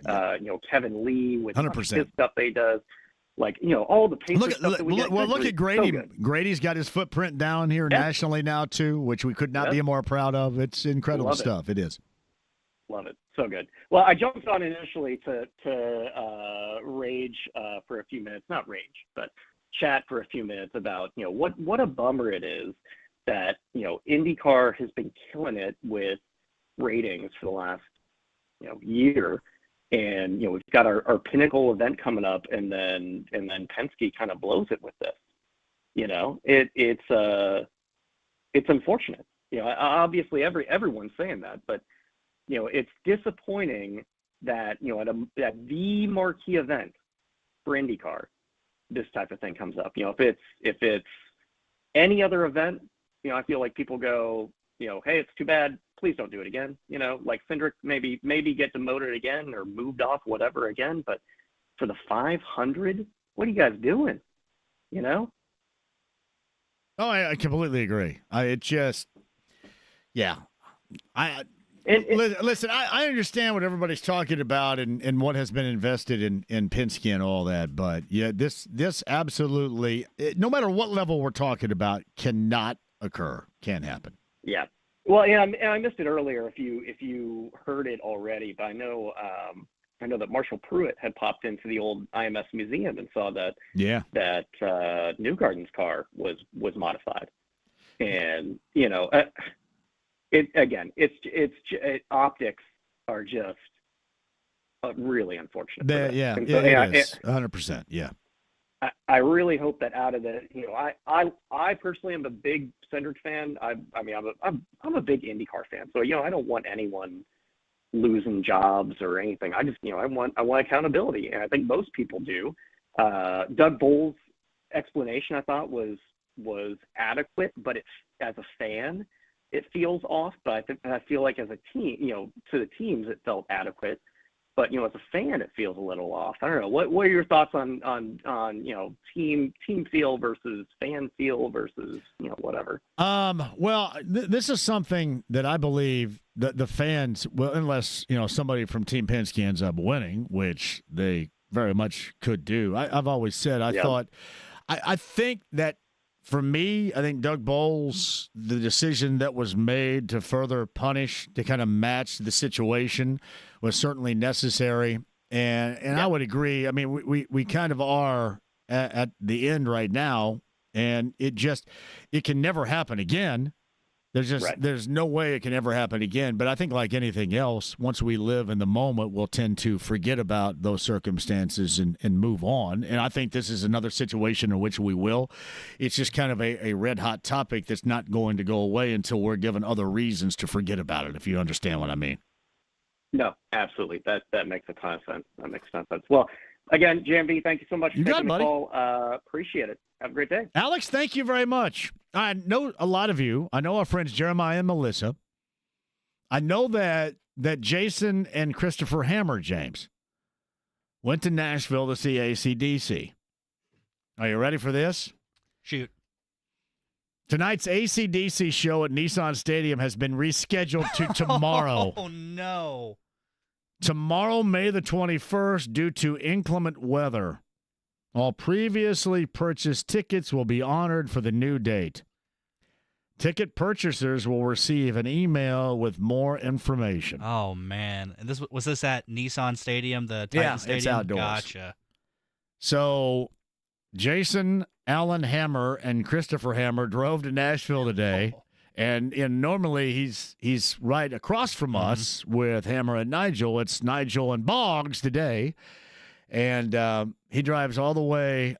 And I kind of wondered, I texted him and I said, you got to come on because I want to hear some pissiness. And I know you can't do anything about the weather. I understand that. But I do kind of want to hear it. I know there are a lot of people. I was just kind of pissy because they didn't stop in central Indiana. Think about that for a moment now. That would have probably foobarred things here, I would imagine, would it not? Remember, I tried to get them. I said, remember I pleaded, hey, what a great weekend show before the 500. Because I think the night before the 500, are they not in Chicago at Soldier Field, I believe? Where it's going to be like 30 degrees. That should be fun. I believe that to be the case if memory serves. But true story right there. I understand, though. You don't mess around with weather. We've seen way too many circumstances to where you don't mess around with weather. But yeah, the Chicago on Saturday night, yeah. That is problematic right there. But I know a lot of folks ended up going to Nashville to see AC/DC, and it has been pushed back now from tonight to tomorrow night. And for those of you that are Pacer fans, too, that would incredibly suck. I mean, I understand AC/DC, but I'm not missing game number 1 of the Eastern Conference Finals in New York with the Pacers and the Knicks. Even with Angus Young doing his little guitar thing move across the stage. Now, was that thing supposed to happen at Ruoff when they had scheduled it for here?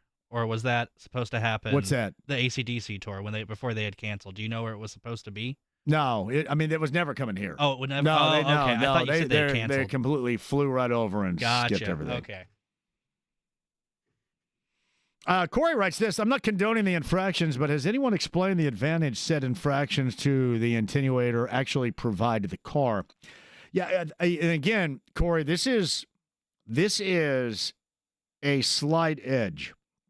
But anything they do, and again, they're called Penske Perfect. It's not like, well, yes, sometimes we're Penske, it's not Penske half-assed or Penske, messing with the attenuator. It's Penske Perfect. And I think everybody that really knows what they're talking about, including Corey Graham Rahal, said it is pretty insignificant, but it is just the steps and the measures in which you take to cheat to get one, for lack of a better description, past everybody. Whether you didn't address it at the time, didn't address it a year ago, and now you're addressing it. But you can't do anything like that if you own the track, if you own IndyCar. So I think that's what everybody is looking at here.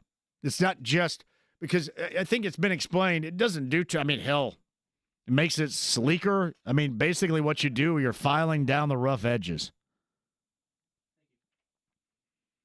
And I think we had Jeff. One of the things Jeff made sense about Corey a little bit earlier was the simple fact that if it's anybody else, maybe Ganassi, maybe Andretti, if you're somebody that has more name recognition, but if you're somebody that doesn't get a lot of conversation, then hell, nobody probably cares.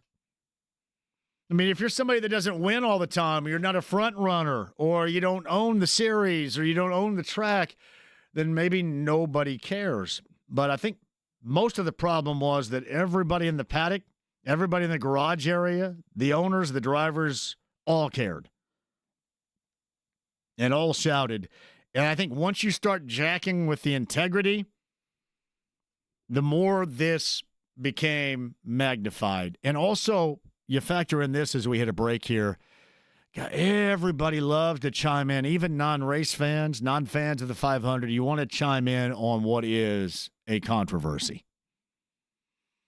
And everybody, I talk about a sports arousal. There's a controversy arousal with nearly everybody out there, which always will make it worse. All right, quick break. We'll come back. Top of the hour, Tom Crean is going to join us, too. Yeah, I'm sure there are more than just a couple people I know that went to Nashville to see AC/DC. Weather has postponed that until tomorrow night for those that traveled down there. Incredible bummer, I'm sure. Hey, tomorrow's show, we're going to be live on the north side, Clearwater Crossing, the District Tap. I'll explain coming up on the other side. Stay right there. AAA Membership Lounge, YouTube Live, 93.5, 107.5, The Fan.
JMV. Give me my theme music. 93.5 and 107.5. The Fan. Hey, welcome back. Tom Crean, top of the hour. 3 of the 4 teams have players coached by Tom Crean, both out east and out west. Got you covered with Tom Crean, a little NBA chatter with his former players coming up at the top of the hour. The Kroger location in Speedway used to be, I think, a Sally Beauty Supply at a drugstore back in the day. It is now a fantastic Kroger where we find Query and Company's Jake Query on this afternoon. Hello, Jake. Now, John, I don't know if you can hear that, but that's the sound of Nolan Siegel just pulled in the car. I'm going to see if the doors do your big 88-mile-an-hour effect here. Well, he's just now turning the car off. They've got one of the sports cars here. You ask why. It's doing it right now, baby. There it goes. The door's open. Oh, man. Let me see if we can get him. Let's see if I can get Nolan Siegel to run over here real quick. I'm going to ask him how long it took him to get used to these doors. Nolan Siegel, 20-year-old, Palo Alto, California. He's here. We're here with Mission Foods, the Kroger in Speedway.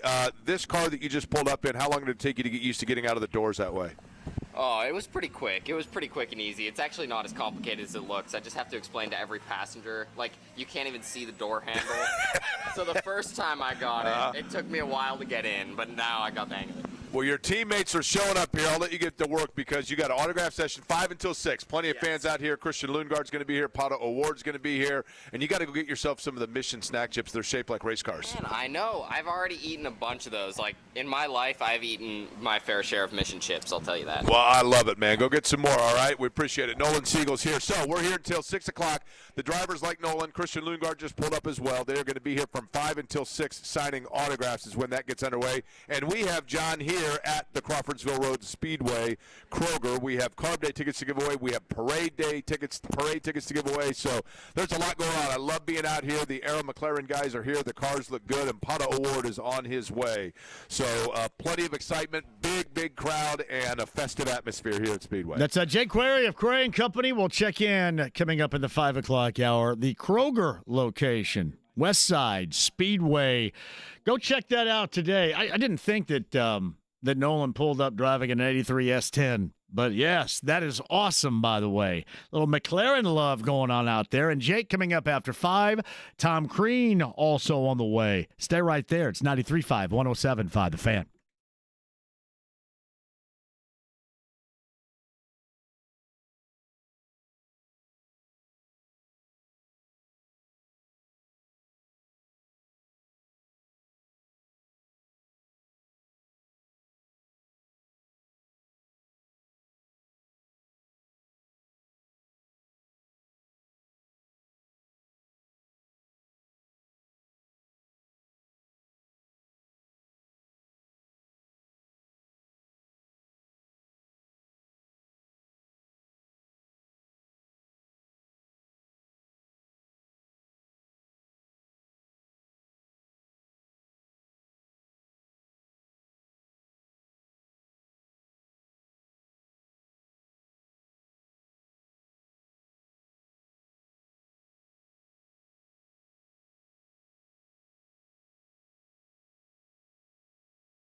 Hans, Bobby, I'm your white knight. 93.5 and 107.5. The Fan. Busy show tomorrow. The District Tap on the north side. Ed Carpenter, Marcus Erickson, Brett Michaels of Poison tomorrow. As we get you set for Carb Day coming up on Friday at an IMS. That's tomorrow, the District Tap Northside Clearwater Crossing. Dawson's on Main and Speedway. That's a Heaven Hill Distillery Tavern tour stop with us and Brent Halverson. There's going to be a host of others on Thursday. You don't have to RSVP, just drop in. Dawson's on Main and Speedway. Friday, Carb Day. We're going to be out in Pagoda Plaza. And that's going to start the weekend. Bronze Fun Time Campers present the Broadcast RV in the Coke Lot with me. I'll be there from Friday through Monday. And we'll do the JMV takeover, the all request Saturday nights. Your music requests from the Bronze Fun Time Camper in the Coke Lot out at IMS coming up on Saturday night. Remember, you have to have Coke Lot wristbands to get in and out. I have a limited number of them, so hopefully I can get them to you, but it is going to be the absolute party. And Doug Bowles, Speedway and IndyCar president, will join us at some point on Saturday night during the all-request JMV takeover. That's B105.7 coming up on Saturday night. The Bronze Fun Time Camper in the Coke Lot. That is yet another layer. Then, of course, pre-race coverage coming up on Sunday morning beginning at 6 a.m. here on The Fan and 93 WIBC. That's me and Tony Katz and others. And then I've got a pre-game show before Game 3 of the Knicks and the Pacers coming up on Sunday evening. We'll do that one from studio, then we'll head down and watch game number 3, too, to see where those teams are in the Eastern Conference Finals. Meantime, Western Conference Finals starts tonight. That's OKC and Minnesota from Oklahoma City later on this evening. On the Andy Moore Automotive Group hotline, he has coached, one with Minnesota, one as well with OKC, one with the Knicks and one with the Pacers. Tom Crean, the former Hoosier coach and ESPN analyst, joins us now. It's kind of interesting the dynamic you have going on with players you formerly coached that are so incredibly involved in this late season run for their respective NBA teams. That's got to be a bit exciting for you. Oh, it is. It always is. Dwayne Wade won 3 championships. OG won a championship with Toronto, even though he was injured. A lot of that, or some of that season, I should say. Thomas Bryant won one with Denver, had some other guys be in the finals. So, like, those things are always awesome. But it is unique because of the roles that everybody has on their teams and because of their age. It is cool. I love it. I love following it, and it's going to be exciting to watch. Now, with Anthony Edwards, did you see the evolution of him as an elite-level player come as quickly as it has? It was going to come down to maturity. It really was. We had him for 1 year. He was 18, and he was a high school senior equivalent at that point because he came a year early. I think we had to bridge a lot of things, and we did. We just weren't good enough shooting-wise and rim protection-wise to get as much done as we wanted. We thought we were going to have Nick Claxton, who's making $25 million now for Brooklyn, back for 1 more year, but he was so good in the pre-draft that we didn't have him, so that we really missed out on that with Anthony. But there's no question that that upside of talent, the strength, all those types of things, as long as he would continue to mature, the work ethic was there, and as long as he got into the NBA and the money came and all that stuff came, that the work ethic didn't go anywhere, and it actually went somewhere, and it actually got better. I mean, his on his own work is incredible, and I'd put him up there with a lot of the excellent ones that I've coached. OG Anunoby is very much like that too. And there's no doubt he was going to hit that, but they did a great job with him early on, and he's just continued to get better and better there. I'm sure Tom Crean joins us on the Andy Moore Automotive Group hotline. I'm sure this is dependent upon the player, but have you noticed, is there a bigger jump and adapting process between high school and high-level college or high-level college in the NBA? Or I should say how you have to adapt and mature to do – which one's most difficult, I guess? Well, I think both. There's similarities in this. The speed of the game changes drastically in both cases. And then the endurance of the game. I think the biggest thing for high school kids in many cases, and especially with Anthony, is they have to learn how to really practice. They have to learn what that's all about. Like, I say this all the time, if high school coaches spent more time, and I'm sure there's quite a few in Indiana that do this, but small group work is like a foreign thing to players when they come into college. Like, Anthony knew how to work out on his own. He knew how to play 5-on-5, but you put him in groups of 4, 6, or 8, and like, there's nowhere to hide in those. Like, you have to you learn so much conceptually in those type of things. So learning to practice, learning what's expected of you in practice, learning the endurance of practice, all those things are really huge. But once you get to the NBA, now the personalities part kicks in so much more. You're getting so much attention. You know, this was pre-NIL with him, so now they're getting used to having money when they're in college. But when you're in a situation like him, and it's the COVID year, there's so much that goes into when you're right away, the expectations are really high. But I think the hardest thing for kids in college is to go to the pros and understand everybody has got a substantial role, and they may not be the star of the team, and they might still be making $25 million. And you just have to understand that you have no choice but to get along with the veterans on the team. You have no choice but to get along with the stars on the team. And in a case like Anthony, it was such an easy process because he's such a good teammate. And now everybody's seeing it over the last couple of years even more so. But I think the adjustment to learning how to work, how to endure is really hard when you go to college.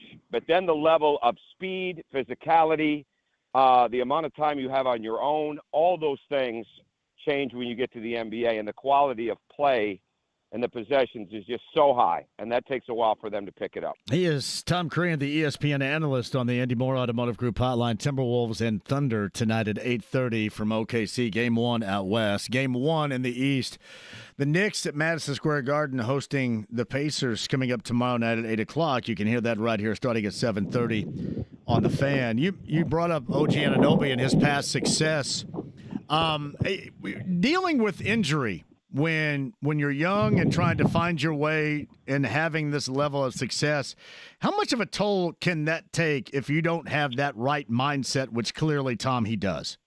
Oh, it takes a ton. There's no doubt about it. I mean, he missed 18 games minimum with us when he got hurt at Indiana when he tore his ACL, and very much so. I know I've said this on your show before, but Toronto, I think, really drafted him believing he was almost going to be a redshirt, you know, that first year. And because when he got hurt at Penn State with us, he was really a lottery pick at that point. But the fact that he was able to have such a good, clean surgery, be able to rehab it in the right time, play, maybe start 60, 65 games as a rookie, that really helped him. So it wasn't just the injury, it was the process that he went through to overcome it. And I think kids have to see a finish line, right? And I think what gets hard is when they go through these injury processes for the first time, they don't see a finish line. So it gets really, really hard to get through it. So now, I mean, remember, OG gets hurt in the Pacers series last year, or that thing could have been completely different, you know, when he got hurt. Now they're able to get through it much quicker because they know there's going to be a finish line. They know what it takes to get to that point, and they've been there. You know, the first injury is always the hardest to come back from. It may be a more challenging injury next time you have one, but you've already been through it. But you have got to have the right people around these guys that are just giving them encouragement, pushing them through struggles, continuing to let them know that there is something in their future, right? Because that tunnel is dark. It's black. You can't see through it when you're going through it, when you're first in that injury stage, and you've got to understand there's something at the underside of that tunnel. Tom, here's what stands out to me. You mentioned him, logically, a lottery selection had he not had that injury occur. You go back to, what was it, 2017, I think it was? Mm-hmm. That was the draft season in June for him. You redraft that, and there is no doubt he is among the better players in that particular draft. I know you can do that in every draft, but I think it's really interesting to see. There were a lot in that draft, a lot of late blooming and then players that had to evolve a little bit more than I think what people felt they're going to be able to do right out of the gate in the NBA. No question. The two biggest redrafts would have been OG and Donovan Mitchell. I mean, there's no doubt about that. Right. And OG, if he would have stayed healthy that year, because he had been injured. We didn't do anything live with him from May through to the fourth week of September that year because he had an injury. It didn't have to have surgery, but it had to heal. So he missed like almost the entire summer for us, and he started out slow. He was starting to come back. He was really, really practicing well and starting to play well when he got hurt. And so, like, if he doesn't have that injury, he probably would have been a very high lottery pick. But at the end of the day, it ended up working out the best for him because he went with Dwayne Casey. He went with Masai. He was at a team that was ready to win. They put him in a position. He's playing with DeMar DeRozan, guys like that, Kyle Lowry, and he has an integral part on being the number one or being a starter on the number one seed in the East. But there's no question it would have a redraft, he'd have probably been in the top 5. I don't even remember everybody that was in it, but he probably would have been in it. Yeah, it was like it was marketed. I think Jared Allen was a latter portion of the first-round draft pick that you, or I should say first-round draft pick that you would probably select now. I think that was the Markelle Fultz top of the draft. Jason Tatum was a part of that as well, so yeah, just kind of interesting to go back and look at that. Tom Crean's on the Andy Moore Automotive Group hotline. I'm always curious about, Thomas Bryant fits with this Pacer team off the bench as a big, like an absolute glove. And one of the key reasons is he is an energy provider. He's not an energy sucker. Now, sometimes I wonder, how do you maintain that dynamic to where the energy providing doesn't go overboard? And is that something you had to teach? Does that come with maturity, or is that something that is coached into him? Because you don't want to take it away. You want it to always be there, but sometimes you don't want it to bubble over, if you will, Tom. Oh, no, absolutely. No, that's part of who he is. And there's no doubt about it. And he's made so many changes athletically. Like when we had him at Indiana, I would literally, as fast as he is, naturally, I would literally coach him to lift his legs. Because he wouldn't stride out all the time. He really wouldn't just like lift up and fly, right? And with OG, you were always coaching him to use both hands. And we'd use a lot of Paul George, Jimmy Butler, Kawhi Leonard film to show him. And then we'd show a lot of running tape. Even guys like Anthony Davis and Cody Zeller, we would show that to Thomas. Because with that amount of energy, you still have to be extremely productive. And as goofy as this sounds, and I've said this to other coaches before, no one on the Pacers, but I always reminded him to breathe. Like I'd make him make eye contact with me, and I would just want him to get his breathing under control. Like when I watch him, it looks much better. But he can get emotional. It's part of what makes him great. He's an incredibly hard worker. He's got a lot of self-determination and self-pride.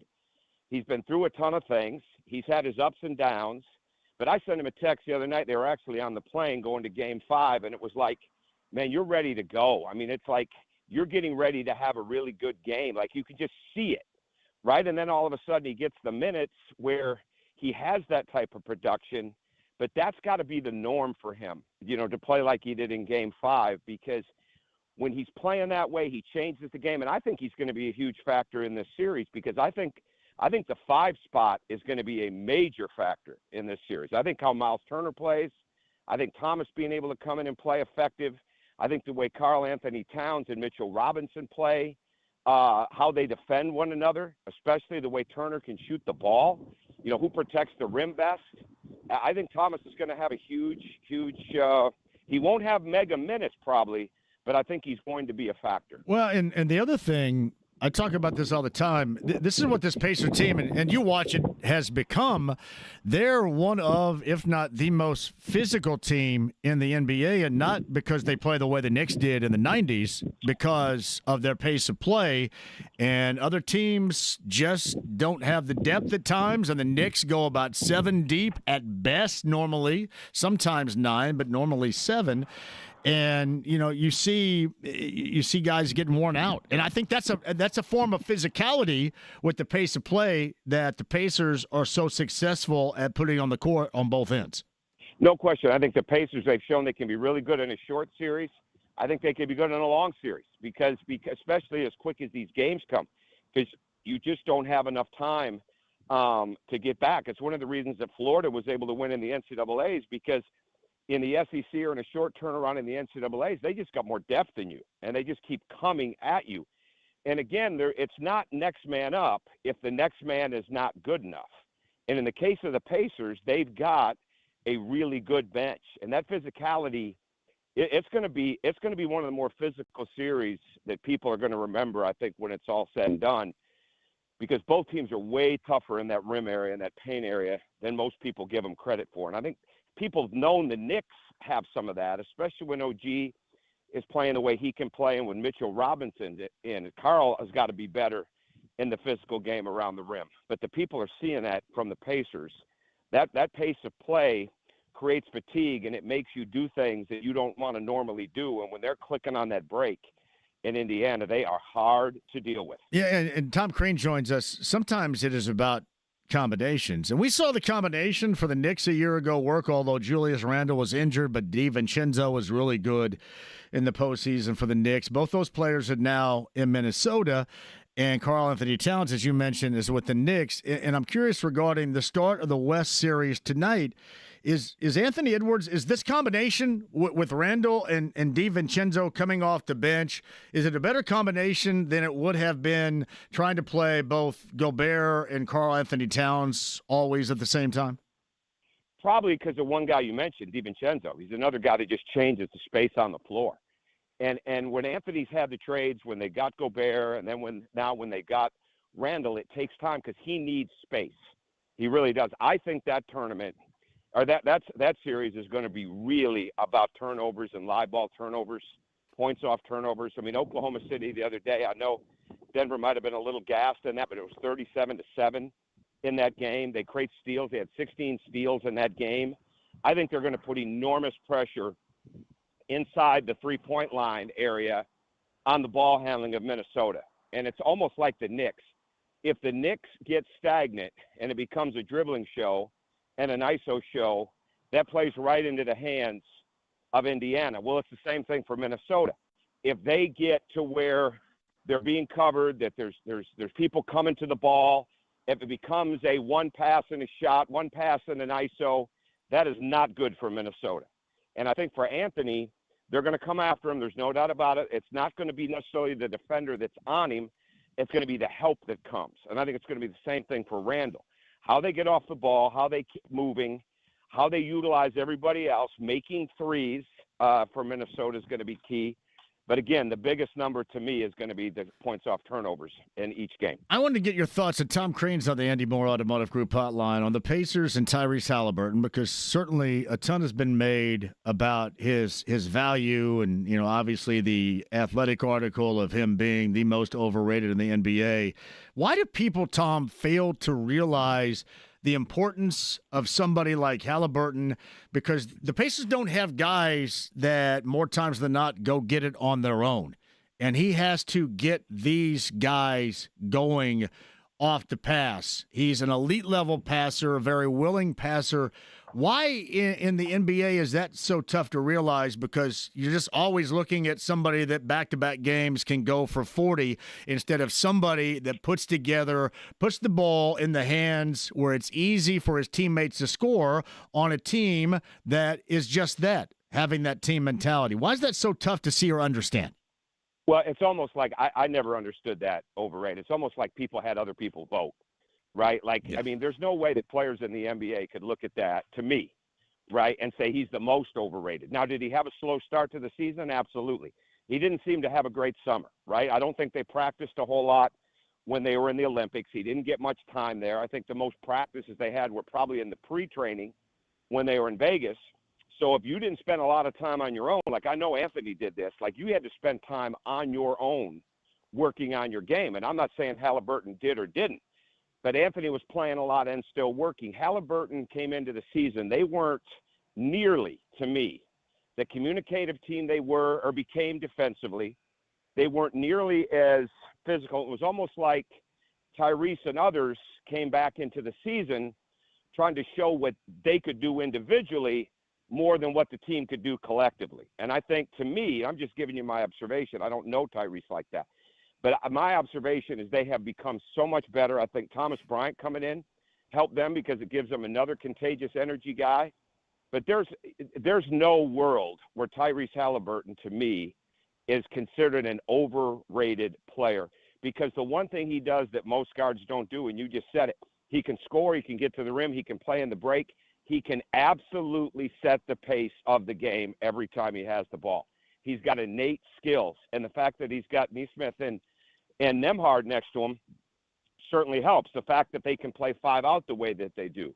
But Halliburton can absolutely control the game, and I don't know why people miss that, because that's one of his great strengths to me. It's Tom Crean of ESPN, the former Hoosier coach. He's on the Andy Moore Automotive Group hotline. Before I let you go, what's been your thoughts on, I guess, what is almost like it's a free agency period for college and the transfer portal? I don't know how much you pay attention to it, but I do. Yeah, what's been your thoughts on it? Because I think people now, and I think it's unfortunate because it does drive me a little bit nuts, I think people look forward at times to this offseason and the movement of players more than they do the actual games, which to me can be unfortunate. Well, the seller's market that it has is just continue to increase at a high level, and the amount of money being spent on average to slightly above average players in the form of high 6 figures, 7 figures numbers is crazy to me. And I think the pressure on colleges, like I think next year there could be so many jobs open next year if this revenue share situation gets rectified and it actually plays into the season, because at some point in time here pretty quick, you're going to have real donor fatigue. Like real donor fatigue. The people that have been putting all this money into these programs and haven't seen that because what's your benefit? I mean, the only benefit is to win, and it's not enough to get to the NCAA tournament with the way this money's going. Now, it is enough to get to the NCAA tournament if you want to get another job, right? Especially a mid-major coach can move up, and that happens throughout the country. But, like, the pressure is going to be enormous. And if people think there was pressure on the Toronto Maple Leafs and things like that in the playoffs, wait until some of these guys and the money comes out what guys are making. And if you don't have an unbelievable plan for summer development, because what happens is too many coaches right now, they're not pushing guys through the summer. The spring is gone when it comes to building your team unless you have a lot of retention. But you have to get better in the summer. The summer has become so imperative. And if you're worried about coaching your team, or you're just locked into what this guy can do or that guy can do, and you don't start to build some cohesiveness, because we saw last year what happened in November and December. There were teams like Oklahoma is a great example. They got into the NCAA tournament because of what they did in the non-conference. And that's the crazy stuff. To me, I think it's great for the players. There's never been a better time to be a college basketball player. But if you don't have a heck of a plan and you don't have the right kind of staff to build cohesiveness, there is going to be enormous pressure on these coaches to get their teams to win, because this money, there's going to be probably, I would say, upwards of 60 teams that will have spent $8 million or more this year when it's all said and done. Hey, Tom, do you have a top 3 programs in college basketball right now? And if you do, would that necessarily be the ones that end up in the Final Four? A top 3 like present day? Yeah, right now. And I don't know how much that changes, but I guess we're talking about those that solidified, not necessarily just making the Final Four, but just year after year, the strongest of the programs with a lot of, I guess, rationale behind it. I didn't know if you had a top 3. Over a period of time, it's a little bit easier to do it like where they're at right now, but I would say over a period of time, no question, Duke. I think Kansas is going to be a very interesting year for them. There's still good players left and available, so I won't put them in it. I would put UConn in because he's been able to replenish there. And there's certainly, I like Florida. Would you consider Purdue and Matt Painter up there too? I was going to finish. Yeah, what I was going to finish is say this. I would put Purdue and Michigan State in a tie, and Purdue obviously even more now, but like for longevity of building the program and having sustainable success inside of this new environment and having player development, i.e. Zach Edey be such a great example of it, and having player retention, I would put Purdue and Michigan State in the same breath. I'd put them in the same line right now. All right, it's Tom Crean on the Andy Moore Automotive Group hotline. We may check in as we get further and further down the road here in the NBA postseason and the finals, too, considering you have those connections with these players right now. But, man, I appreciate you jumping on here. It's always fun. Anytime. Hit me as we get close to the draft, too, because I'm going to be doing Sirius XM again for them in shows, and we can talk about that as we get down the line, too. We'll do that, Tom. Thank you very much for the time. I appreciate it. Anytime. Thank you. So Tom Crean on the Andy Moore Automotive Group hotline. Mark that down. Jake's on the west side at the Kroger location in Speedway. We'll do that. And Jason Allen Hammer goes to Nashville to see AC/DC, and they don't play. They get a check-in from Jason coming up as well before the top of the hour. Don't go anywhere. It is a busy week coming up. I want you guys with me every step of the way, or at least the most that you can. 93.5, 107.5, The Fan.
This channel is reserved for emergency calls only. Lady, do I sound like I'm ordering a pizza? 93.5 and 107.5, The Fan. And welcome back. A very special guest. Actually, two special guests. Actually, three special guests coming up. Our first, staked out in Speedway, Kroger, Query and Company host, IMS Radio Network, superstar Jake Query joins us. Hello, Jake. John, it is, man, I love being out here. We're out here with, obviously, the Arrow McLaren drivers are here. Signing autographs till 6 o'clock at the Kroger, and this is all put on by Mission Foods. They've got their tortilla chips that are shaped like race cars. It's awesome. Nolan Siegel's here. Pata Award is here. Christian Lundgaard is here, and they are signing until 6. We're also giving away Carb Day tickets, and in addition to that, giving away parade tickets. And getting just to talk to listeners of the show. Bill came by to say hi, and yes. John, it's always cool to me as well because woman just came up. You know, I read a list of names in the pre-race every year for the Indianapolis 500 broadcast of people who we've lost in the last year, that the 500 meant a lot to them. And a very nice woman just came up and wanted to know if I could mention Pam Cahan from Speedway, who has an entire block of people that have been going since 1973 when she facilitated their tickets. That's what this race is all about. That's what this neighborhood's all about, and I look forward to this coming Sunday, of course. But it starts now right here in Speedway, hanging out with people, having fun, drivers here signing until 6, and Mission Foods putting it all on with Arrow McLaren. It is awesome to be here at the Crawfordsville Road Kroger Speedway. That is Jake Query right there. Hey, by the way, there used to be a movie theater right next door to where you are, and the last film I saw in that was 1988. Do you know what it was? 1988, I will go with When Harry Met Sally. License to Drive with the two Oh, Corys. nice. Yeah, okay. And I believe Nothing wrong with Heather that. Graham was in that too, right? Nothing wrong Very with that. young Actually, Heather Graham. Both Corey's careers kind of went the way of that theater Yeah, over here. you're right there. Yeah, right, no yeah. doubt. Hey, Jake, I appreciate it, man. All right, John. It's Jake Query with Mission Foods and McLaren, the drivers, the team, Kroger on the west side in Speedway. Go check him out right now. Meantime, on the Andy Moore Automotive Group hotline, a lot further south, along with the awesome Chris Hammer, Jason Hammer of Hammer and Nigel, normally across the hall, is in Nashville. I'm assuming a little bit bummed. You're going to see AC/DC, and Hammer, the weather decided to go ahead and interfere and postpone that show until tomorrow night? That is correct, John. 70-mile-per-hour winds. What? I'm watching this hot blonde chick on the local Nashville weather telling me there's like baseball-sized hail in the suburbs around Nashville. So they moved the show to tomorrow night. So you can't have a song called Thunderstruck and not be able to get through some type of inclement weather, can you? See, that's what I thought, but I think there's probably some lawyer somewhere that There's no says, doubt. yeah, somebody getting struck with lightning is probably not a good look for the brand here. So here's what we're going to do, John. Yes. Tomorrow, we are going to stick around. We're going to go see AC/DC tomorrow, but because Thursday, the boy has his internship to go to in the morning, I got to go to work. We're going to straight cannonball run it right after the show tomorrow night and hightail it back to Indy. Wow. Now, were you going to stay down there tonight, or were you coming back? Yeah, we were going to stay tonight and Okay. then get something to eat tomorrow, drive back, had another day off, and then just kind of take it chill. But time's a factor now, and we sure as heck ain't going to miss the show. So How many times have you seen AC/DC? never. This is my first. And look, I get some of these old bands that I dig might not have their fastball like they used to, but I would totally have that fear of missing out Yeah. if I didn't go. And I missed Guns N' Roses the last time they came. I know Axl didn't have eyebrows and they sounded like crap, but I still would have liked to have seen it. I didn't want to miss AC/DC. Let me tell you this, Hammer. You got a dude named Boggs that's getting awful comfortable in your chair across the hall, from what I gather, too. Just saying. Well, yeah, because my co-host takes off 14 days a month. That's why. That's why he's getting so comfortable over there. I take off like 2, and I feel like the bad guy. Oh, man. Hey, by the way, did you see any Indiana people down there? Because I know of more than just you and Chris Hammer that are there. Dude, I've got the Indiana Pacers T-shirt on here. Wanted to represent a little bit. so many people have came up and said, like, boom, baby, and stuff like that. That's now, if awesome. you're saying boom, baby, you're from Yeah. Indiana. And no doubt about that. All right, and you're staying. You and Chris Hamburg. Now, are you going to show him a good Nashville type of time tonight? Quote from the boy earlier, these country chicks are hot. Indeed. That's our guy. He's all grown up, Hammer. Hey, by the way, License to Drive, Heather Graham, her role as Mercedes, I believe, in that It was. film. It was. Boy, a lot of us grew up watching that. Yeah, that, and then I believe her next film was Drugstore Cowboy with Matt Damon, I believe. She died in that one, but yeah, that was long before we saw her nude, which was unfortunate. But yes, we finally did see it in Boogie Nights, if you remember correctly. So yeah. Yeah, we got a partial nude in one of those Hangover movies. I think it was the god-awful third one. But there was a fraction of a nude. Yeah, the Roller Girl in Boogie Nights will go down in history as one of the great moments in cinema, I think. Right? We agree? Roller Girl there? She's solid in that. And, man, don't sleep on her looking Austin Powers. When she puts that, like, retro disco thing on, something about me feels alive inside. I believe you're right there. Hammer's going to see AC/DC not tonight, but tomorrow. He and Chris are in Nashville with a status update on AC/DC, and everybody is good to go. And tomorrow night is going to be the night where you guys see AC/DC for the first time, right? That's it, my man. All right, brother. I appreciate you dropping in here. All right, see you, bud. Safe travels. Have a great time. I know a lot of you, I know a lot of people are down there, and I know you guys are bummed because they didn't make a stop here in central Indiana or around central Indiana, and then it gets postponed by weather. And this is kind of a tough week to have something like that occur considering all that is going on around here. And I'll tell you all about that because tomorrow night we're going to be live. We're going to be live prior to the Pacer Game 1 at Madison Square Garden, with the Pacers and the Knicks District Tap Northside Clearwater Crossing tomorrow. I'll further explain before the end of the show.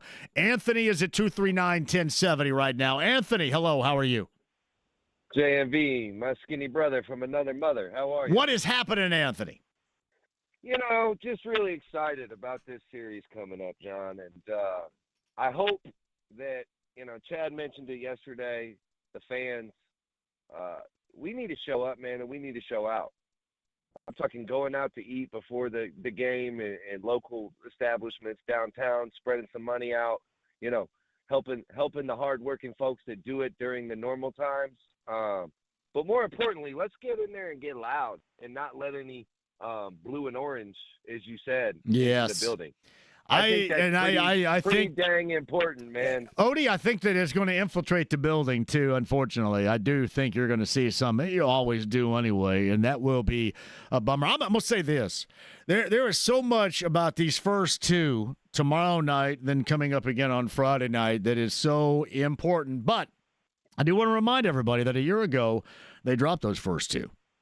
And then we ended up seeing how that thing went. But, to me, these first two, especially the way the Pacers have played on the road in the postseason, I mean, hopefully this time away has not at all stiffened the ability because they need one of these first two.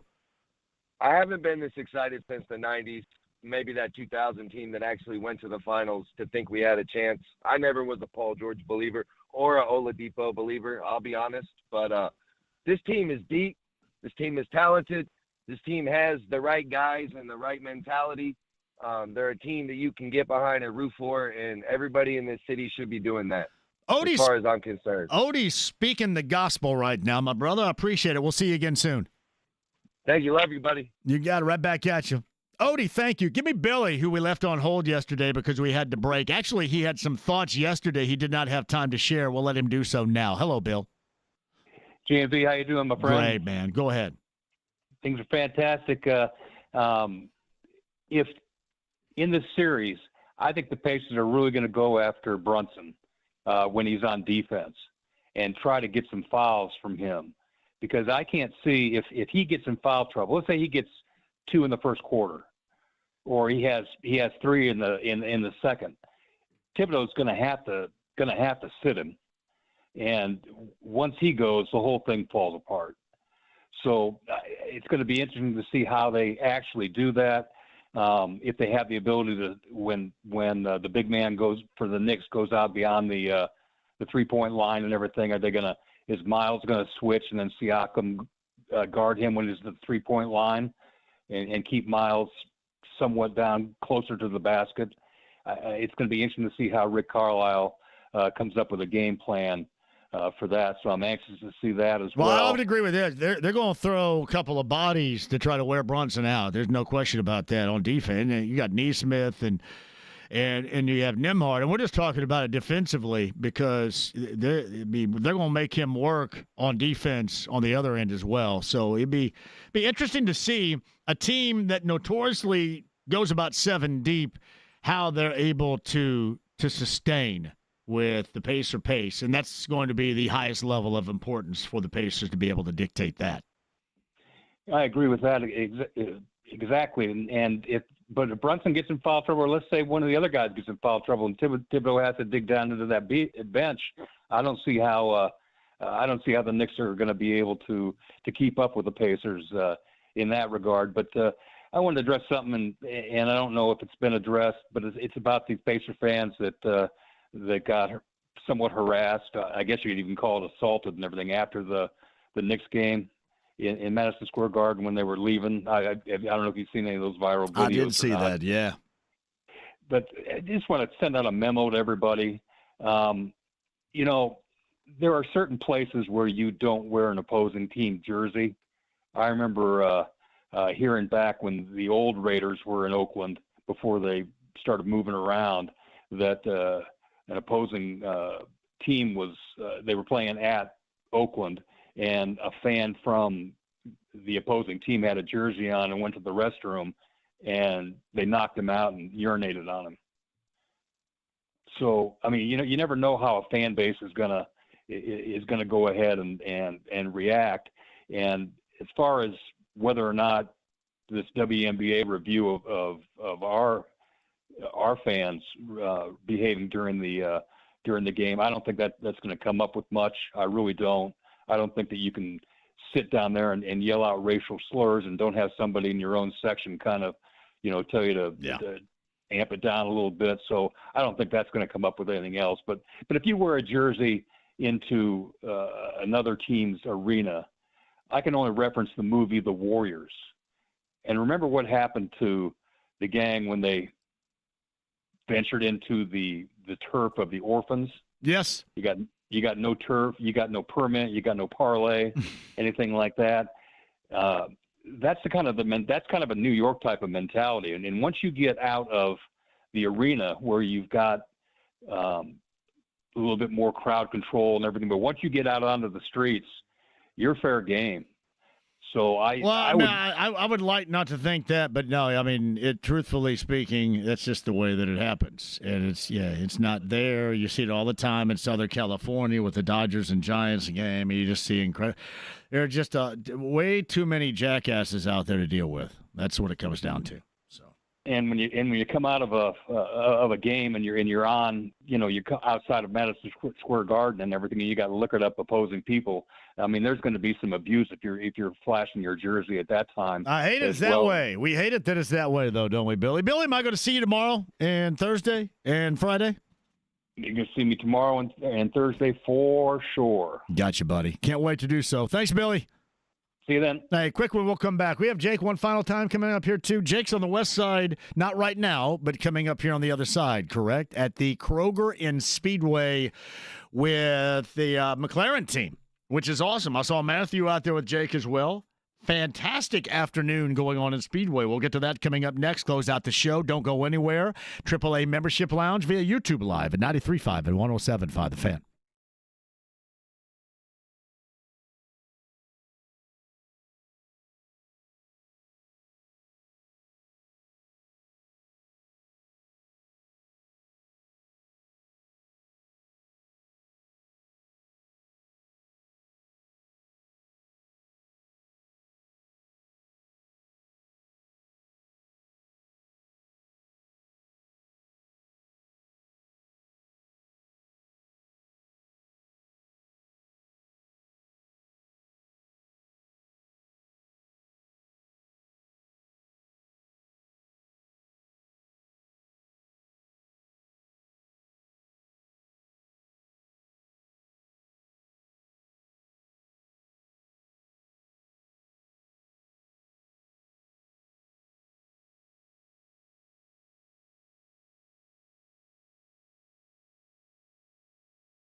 He's my homeboy, my rotten soldier. He's my sweet cheese, my good time boy. 93.5 and 107.5. The Fan. 500 tickets right now. Number 9 at 239-1070 can go.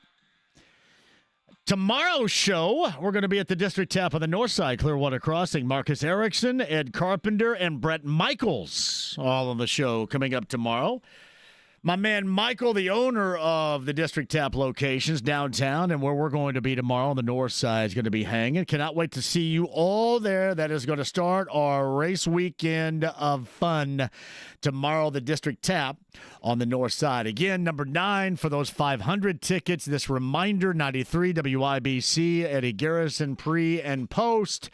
John Nolan has the call, the fever, and the dream. Sophie Cunningham is out tonight with that right ankle situation. So everybody else good to go. Fever and dream later on tonight. 93 WIBC has the call for you. Meantime, joining us from Speedway at the Kroger location with Mission Foods, with Team McLaren, it's Query and Company host Jake Query. Things going okay out there?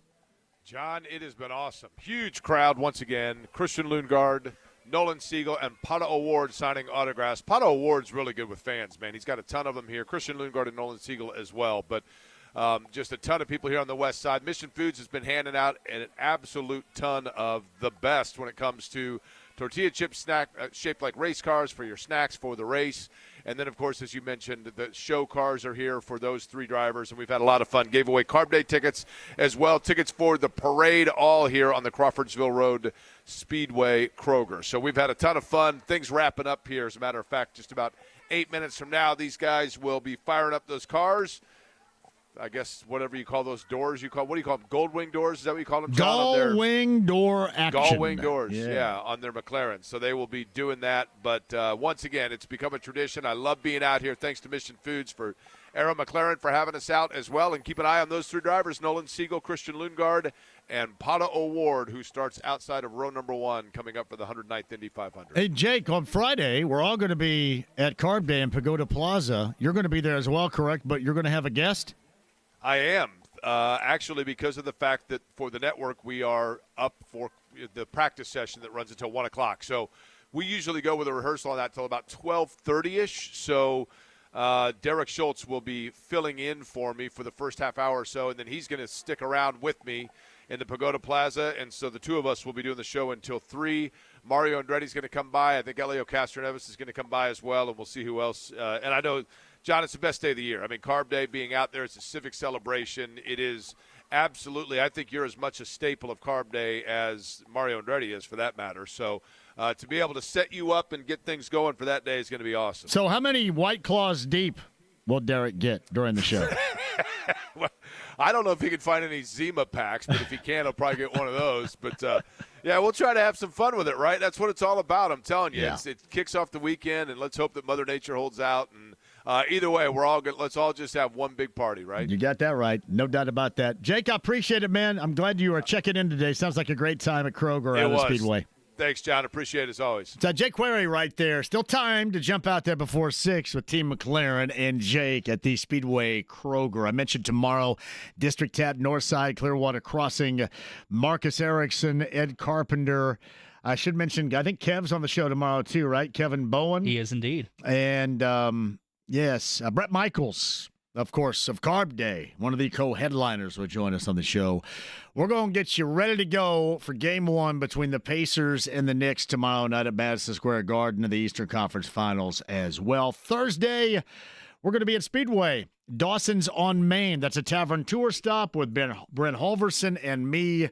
We'll have Pacer Game 1 recap for you there, and the party is officially on Carb Day on Friday. And a shout-out to Austin. I talked to him today. I'm going out.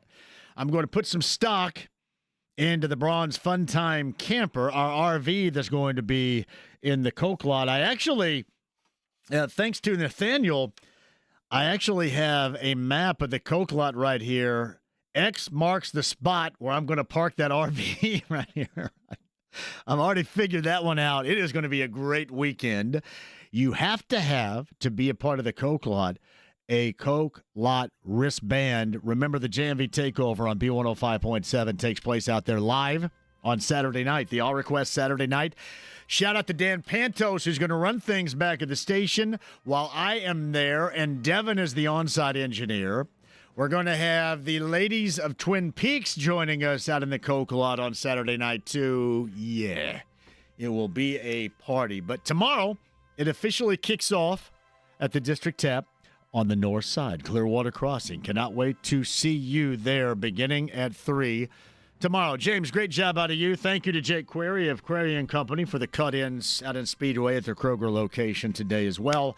Tom Crean, former Hoosier head coach, ESPN analyst on the show a little bit earlier today. Voice of the 500, Mark Jaynes.